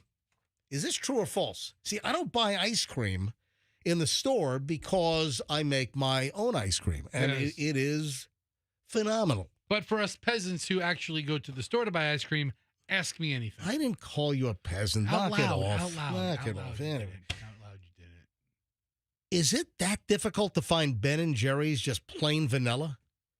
Ben and Jerry's has more crap flavors. Yeah, all right. Everyone's Yeah. jammed with stuff. Yeah, it's all. I have no idea what's you're in right. them. I have to read them. It's you know what they ought to come up with a flavor just called jammed with stuff. I mean, then Colbert has a flavor, and now What? Fallon has a flavor. Hold on, Stephen Colbert and Jimmy Fallon have Ben and Jerry's flavors. Yeah, and then you Well, like what, hair follicles and skin shavings? Oh, gross. What kind of flavor does Jimmy Fallon have? I don't know the flavor, but yeah. Then I got kind of with the buy one get one freeze. I bought like 2 Ben and Jerry, and they're not pints anymore. They're like 12 ounces. Oh, no, 14. Is it? Yeah, you got to watch out for this racket. So the pints, they're skipping out on 2 ounces, right? So that's the latest. Well, it's not the latest. They've been doing this for a while, but you got to be careful. There are manufacturers that still do a true pint. I think Haagen-Dazs, believe it or not, might still be doing a true pint. But you got to watch out. You got a bunch of ice cream makers. It looks like a pint, but they're ripping you off to the tune of 2 less ounces. A pint, Michelle, is? I don't know. Come You on. know how bad I am with those measurements. A pint is 2 cups. Michelle always asks me, how many ounces in a cup? I mean, When I'm like just doing stuff and I don't want to think about it, and they're wanting you to like do a few ounces here and a few ounces there, I'm like, all right. So a pint is 16 ounces. okay. A pint is 2 there you go. cups, so 16 ounces in a pint. And the ice cream racket these days, listen, we saw the half gallons get shrunk down to what, like a quart and a half, right? Or whatever the heck it is. Yeah, but if you're looking for a smooth ice cream, Ben and Jerry's is not the way to go. All right, it's like Every flavor has all kinds of you'll crap get, in it. You get road rash from this if you rub it on your face. Here's All right, Colbert. All right, so here's the deal. So Ben and Jerry's has all of these just juked up flavors. I mean, they all kinds of crap thrown in, right? And I saw this lady on my Instagram. It was a reel that I stumbled across yesterday, and she's at Target. And she's like at the Ben and Jerry's thing. The lady's like saying, "Where's the vanilla? All I want is vanilla Ben and Jerry's." And Fester's on their website. It's on their flavor lineup. Because they have vanilla. Yeah. But it's all the way at the bottom. Yeah, Well, it's alphabetical. It's alphabetical. Oh, okay. Is it? But vanilla, I believe, is the most popular flavor in America. Not when it's Ben and Jerry's. Well, apparently not. But vanilla, I believe, is the most sold ice cream flavor in America. Hey, Andrew, can you Google that real quick? What is the best-selling ice cream flavor in America? I think it's vanilla. So this woman is at Target, and she's in the frozen section. She's got all these crazy Ben and Jerry flavors. I mean, there's a flavor that has like washers and nuts and bolts in it, and this one right here, metal shavings. Look at this, ball bearings. Yeah, right here. It's all ball. Right here. It's all it is. You know, it's all ball bearings these days. Yeah, absolutely. So this lady's like, where the hell is the regular vanilla? She couldn't find it. Nowhere could she find vanilla. Apparently, it's hard to find. That you got to go through all American. What is this? What is Americone Dream? And that's the Colbert one. Oh, that's the Colbert one. Then they have a cannoli Cannoli, flavor. chocolate caramel cheesecake, chewy gooey cookie. You know, some of the ones that I know from years ago, like Cherry Garcia, like Chunky Monkey is one of them. You know, chocolate therapy, chocolate peanut butter split, chocolate fudge brownie, chocolate love affair, Chubby Hubby. That's another old one that I know of. There's the Chunky Monkey. I mean, but it's just all their ice creams just have all kinds of stuff jammed in. If I wanted a package of cookies and cakes all jammed in my ice cream, then I would just go buy cakes and cookies and smash it in my own ice or cream. You can save the time and just buy Ben & Jerry's because they did the work for you. Listen, it's all good ice cream. It's just not smooth ice cream. You know, but the lady is like at Target and she's like, oh my God, all I want is some freaking Ben & Jerry's vanilla and they just don't have it. But again, before I move on, heads up on the pint scam. They're making it look like a pint, but look at the ounces and you'll see more and more pints are actually 14 ounces, not 16. So they're ripping you off. 2 ounces, really? Yeah. 2 ounces. Yeah, Ben. Yeah. But there are still brands out there that do a true pint still. So just be aware of that little racket going on. I got it. Where's my Super Bowl pile? What'd I do with that? Oh, here it is. Yeah, a couple of Super Bowl things. And yes, ladies and gentlemen, this is the NFL on the MJ Morning Show. Tomorrow. Yes. At approximately 7:45. Somewhere between 7:45 and 8 o'clock. The Super Bowl egg test is back on the MJ Morning Show. Brought to you by Verizon. I might do the whole segment in that voiceover guy that does all of the, he does all of the sponsors. The intros and outros for the Fox football. Brought to you by AT&T. We're gonna need funnier companies than Verizon and AT&T. Dude, that's who's advertising. If you're gonna do it, you need funnier companies. Brought to you by Ben & Jerry's. Oh, you're getting there. You're getting there. The makers of Chunky Monkey. Yeah, so we will do the Super Bowl egg test tomorrow, and with absolute certainty, you will know tomorrow by 8 o'clock. Who will win Super Bowl 59 this Sunday in New Orleans? Will it be the Chiefs or will it be the Eagles? Super Bowl egg test, 2 eggs. And, folks, we're really biting it this year because the price of eggs is outrageous. We're really, man, tell you what. Our promotional budget for the quarter is shot. Gone. Over. So we will do the Super Bowl egg test, 2 eggs, each labeled with the Chiefs and the Eagles. We stick the eggs in the microwave, fire it up. The first egg that explodes is the loser. The surviving egg will be the Super Bowl winner. Tomorrow morning, Super Bowl egg test. Back here on the MJ Morning Show. A couple of other Super Bowl-related items. Americans are expected to eat 29 million pounds of cheese during the Super Bowl. What? Yeah, talk about a clog-up, man. Talk about how much cheese? Need some Senecot. Is that my grandmother used to have? Is that like a stool loosener or something? I don't even know. Senecot? It's a dietary laxative. Yeah, there you go. Gross. Yes. A little smooth move. That's insane. 29 million pounds of cheese are expected to be consumed during the Super Bowl. This is nice. Can I please do a nice Super Bowl celebrity story for once? Sure. Bradley Cooper surprised little Declan LeBaron. You know what? I wonder if his dad or mom drives a Chrysler LeBaron. Maybe his grandparents. LeBaron hasn't been around for a while. Yeah. I think the LeBaron has been discontinued for like 25 years, probably. If he's a little kid, I don't think his parents drove a LeBaron, but it's a possibility. The LeBaron has fine Corinthian leather. It's the richest kind of leather, fine Corinthian leather. Wasn't it just like vinyl? Yeah. Remember Mark Larson? Mark Larson had it was like a convertible LeBaron. From 97 to 95 was the last year they made the LeBaron. Oh, wow. So it's almost 30 years ago. The Chrysler LeBaron's been gone for 30 years. That's a sporty car. So Declan LeBaron, 8 years old, and this is just nice. Bradley Cooper surprised the Eagles fan with tickets. Now, Bradley Cooper's, I think he's a pretty big Eagles fan. Is he? I'm not 100% sure, but it sounds familiar. Yeah, I think you're right. No, he is. Yeah, he is an Eagles fan. And he surprised the kid. Declan will turn 9 the day before the Super Bowl. And the kid is surprised with tickets. So why did he pick this kid? I mean, was it a contest? Was this kid, it's a health issue. Is it a Make-A-Wish Foundation type deal?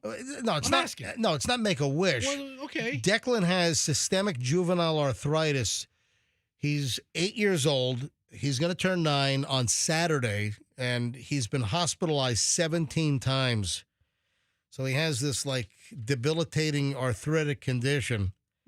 And Bradley Cooper earlier this week surprised him on the Today Show with tickets to go to the Super Bowl. Oh, that's Isn't that nice? Yeah. This poor kid thought he was just going to meet Al Roker. And the tie-in is that Bradley Cooper is a big Eagles fan. Oh, That's cool. Yeah. So I just thought that was a nice story. So, Bradley Cooper, thank you for being nice. It's a lovely story. All right, 9:22 at the MJ Morning Show. The final chunk of the MJ Morning Show is next. You've heard of FOMO, right? Yes. What is Fobo? This is the newest craze. So FOMO is the fear of missing out. Now this Fobo. I'll tell you what Fobo is next on the MJ Morning Show here on Q105, 104.7 FM, so please stand by.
Is Fobo. Now, we all know what FOMO is. Welcome back, MJ Morning Show. MJ Fester, my lovely wife, Michelle, has appeared all week so far, and I think you plan to be here tomorrow to wrap up the entire week, right? Well, originally you said I could have tomorrow off. No, I didn't. You did. No, I didn't. Take it off. You got to be here for the Super Bowl egg test, Michelle. We need someone to clean the microwave afterward. Oh, yeah. Uh-huh. That's your job. Because I don't know how to... Listen, hold on. Michelle's camera broke? Oh. It fell. Hold on. It turned. Hold on. What's wrong with Michelle's camera? Did I break it? Well, well, listen. Okay, now it's working? No, it was just mispositioned. Okay. All right. Well, listen. These cameras on a twig on top of a coffee mug. I mean, it's ridiculous. All right, so Michelle will be here tomorrow. The Super Bowl egg test tomorrow. But back to Fobo. Yes. Fobo is not to be confused with FOMO. The fear of missing out. That's FOMO. Fear of missing out. Fobo is a whole new fear. We're a very scared people. We're frightened. What are we frightened of now? I'm scared. Well, Fobo is the fear of a better option. So you have all these choices put in front of you, and you're like afraid to pick one. You can't make a decision. Well, because what if I pick this one, but the other one's a better option? So now we got to worry about Fobo, the fear of a better option. Oh, the better option might not even have come yet. Right. And that's true as well. Yeah. So it's both. You have so many choices in front of you. That's Fobo 1. Fobo 2 is, what if you pick something, but a better option is right around the corner? So sometimes a bunch of options are in front of you, and you have a fear of picking one because one could be better, or you're afraid to pick something because maybe it's not in front of you or hasn't been presented yet, but there's a better option down the road. And both of those are under the umbrella of Fobo, fear of a better option. Who comes up with this crap? I feel like that's always been out there. God, it's like the people that name this, well, you know what? It has been, but, you label this stuff and then you define it, and then they're adding to people's, like, psychotic brain malfunctions. Right. Yeah, now I don't know what I want for lunch because there might be a better option. Down the road? Yeah. I mean, you're driving down the road with your family and, everybody's starving and hungry and they go, oh, there's a McDonald's. And you're like, but what if there's a Wendy's? And before, we had smartphones, you didn't know unless you had the blue sign to tell you. So, So Fester's like driving down the road. They stop. It just loads up. Get in my belly. And then they get in the car and then there's a better option just like a half mile down the road. Like, oh, man, I'd rather have had that. God, better option. Fear of a better option. So Fobo is the newest, like, neurotic issue. So somebody just sent me a text message on dating sites. Right. That's a really common term already. Oh, really? It's new to us and maybe new to a lot of people. I guess that's the same thing. But on dating sites, there's a fear of a better option being out there. Oh, is that why you keep swiping? Oh, she's cute. Oh, no, I'm going to keep going. There's a better option, baby. Or you date somebody 3 times, but you don't want to get any more serious than what you've already been because there might be a better option. Yeah, that's another good example. So heads up on Fobo, folks.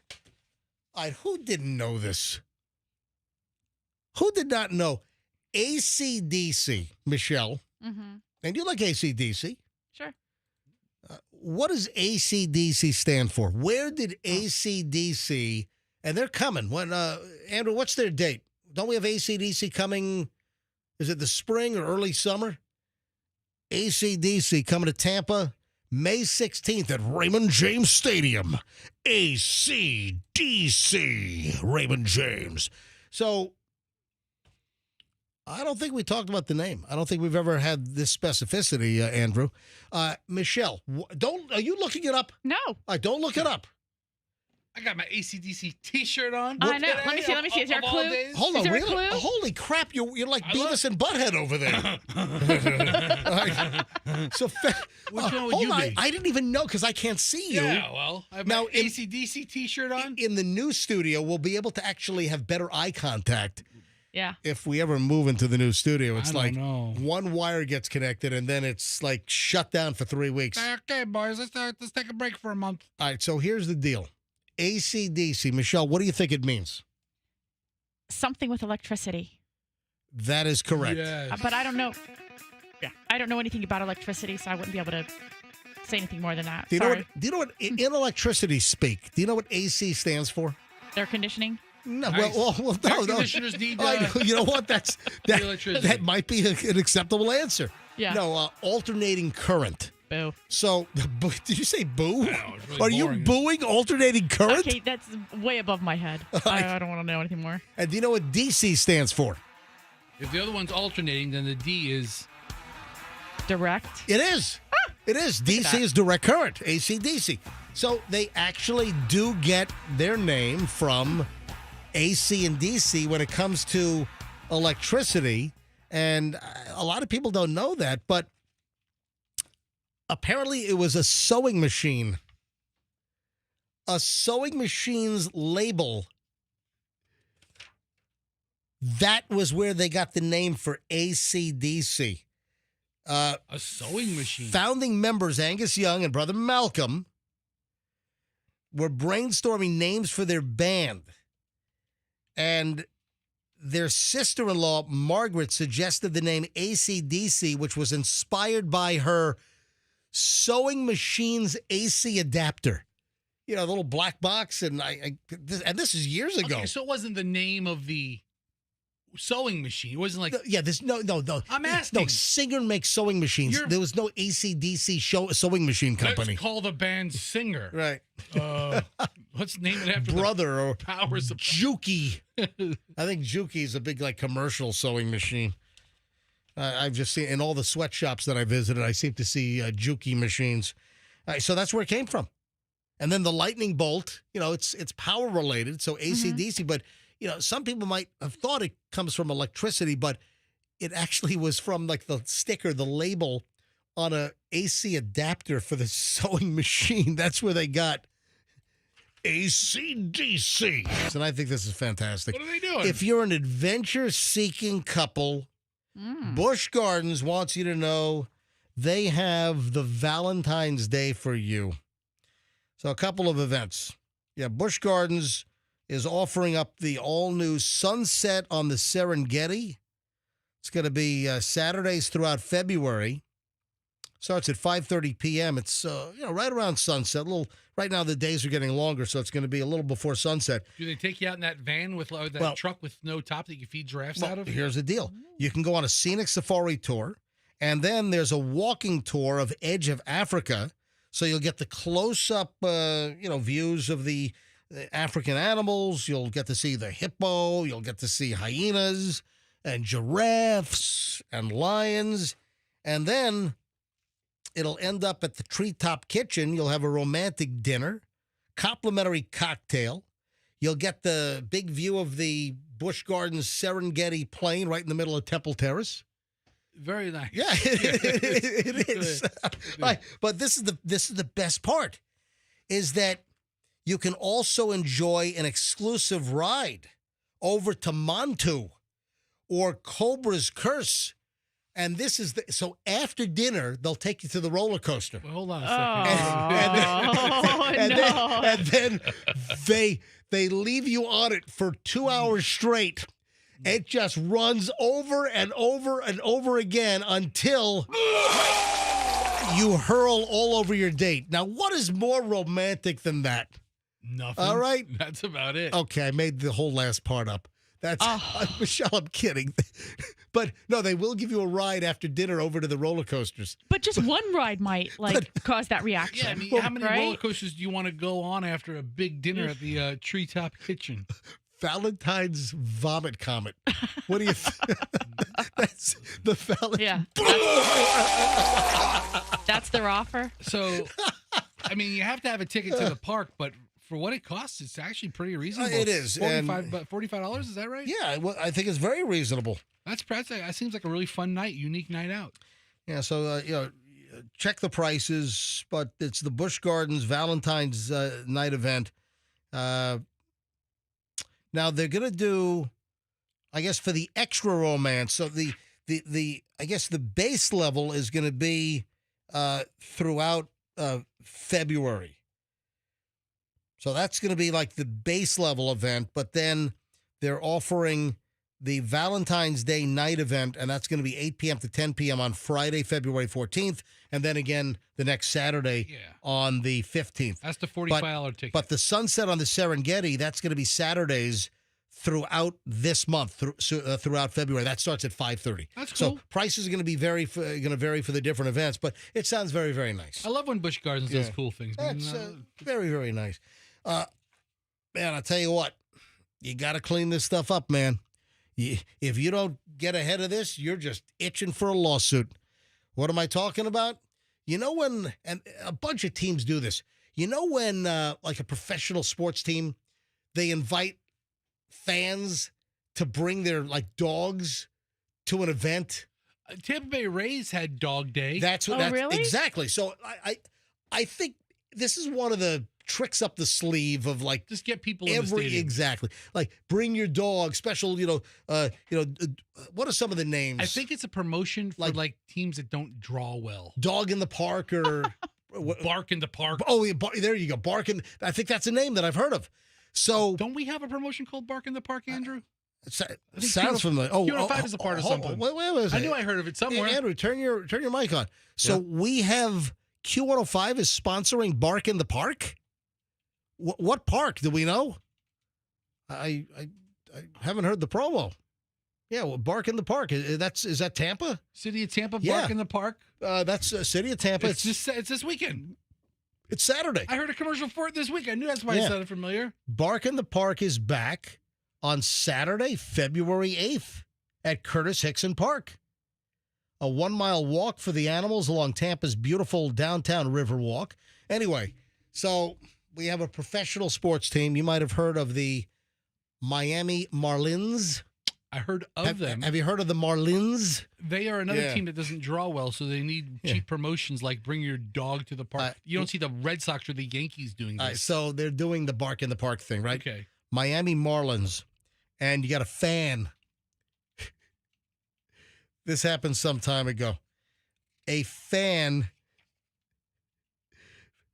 last April, so bark in the park at the Miami Marlins stadium. I guess it was at the Lone Depot Park. That's the name of their stadium. Yeah, Lone Depot Park is where the Marlins play. So last April, the 14th to be exact, they did a bark in the park, and some guy slipped on dog pee, threw out his back, clocked his head. He's injured. He's suing. So if you're doing bark in the park, you need to have, folks that are like cleaning up like dog pee on slippery concrete surfaces. I remember that like they had like designated dog walking areas to let the dogs go potty. Well, listen, a dog is going to do what he wants to do, where he wants to do. All right? Or pee-pee, So they are called Bark in the Park, Dog Days, or Pups at the Park. Pups at the Park. Yeah, there you go. Different days from different teams. Guess what? Luann Hahn looking for $50,000 and a jury trial. The Marlins and the city of Miami are being sued because this individual slipped on dog urine at last year's Bark in the Park event. Let me read a little bit from the lawsuit. As plaintiff was walking on the premises that was not designated for dogs to be in, she slipped on dog urine on the floor, causing her to fall to the ground. The existence of the liquid on the floor created an unreasonably dangerous and unsafe condition. Dude, is there video of this? Because otherwise, I bet you she's scamming this. Oh, man. So it claims that she clunked her head, threw out her back. What is she suing for? $1 million? Oh, her uterus fell out. Dog ate it. All right, no, that's not in here. That's not in the lawsuit. But the dog started fighting over it. Oh, man. All right. So if you're going to do bark in the park, just make sure you got someone cleaning up the poop piles. You got to have like number 1 and number 2 patrol, okay? Yes, absolutely. All right, that's what you got to do. All right. Anything else before we get out of here today? Tomorrow, man, I'm excited. Tomorrow, it happens once a year. The Super Bowl egg test. Around 7:45. So around 7:45 to 8 o'clock, somewhere in that window. The Super Bowl egg test, and we'll tell you exactly who's going to win the Super Bowl, depending on which egg explodes and which egg remains intact in the microwave right here live in the studio. The Super Bowl egg test, remarkably accurate, will happen tomorrow morning here on the MJ Morning Show on Q105. Michelle, thank you very much for coming in again. You're welcome. Thank you, Michelle. Why did you get so quiet in the last, 20 minutes? I didn't know really anything about, the AC/DC thing until you asked me. Yeah, but you can comment on dog pee. I'm not going to discuss dog pee. Sorry. You don't want to make a uterus joke at the end of the show? No. Oh, okay. All right, fine. We'll do the heavy lifting ourselves. We're done. We'll see you back here tomorrow. MJ Morning Show on Q105. If you need to drop me an email, I'm mj@mjmorningshow.com. And my Instagram is Certified MJ Radio, so give me a follow. We'll wrap it up. We'll wrap up the week tomorrow morning. We'll see you then. MJ Morning Show on Q105, and let's be careful out there.